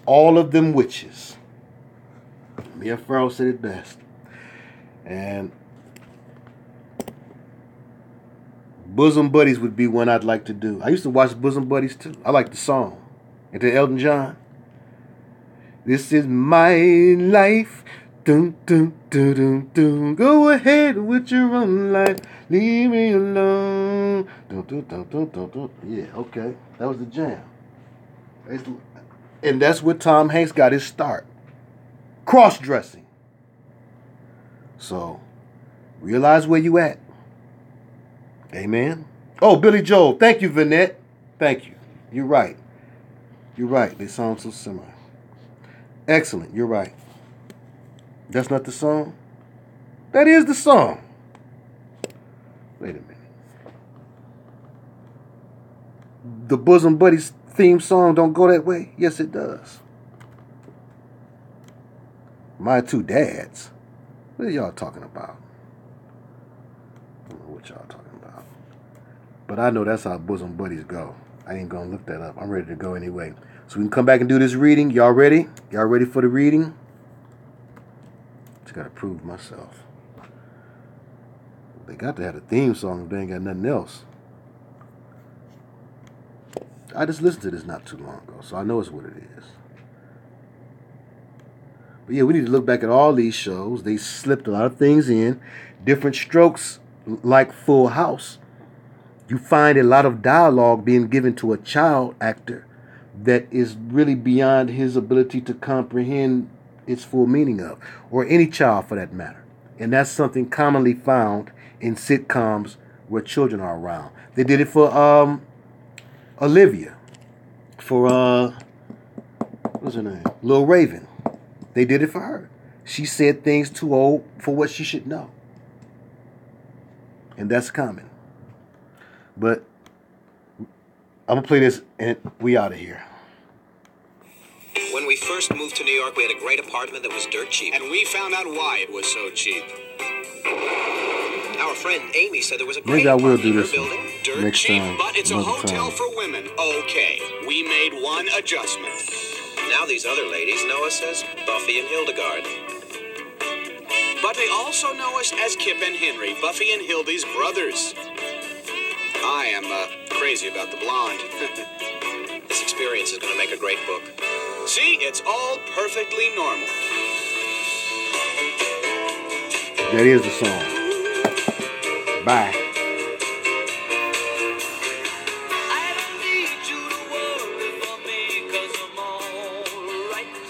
Dun, dun, dun, dun. Just put Tom Hanks on the mishap.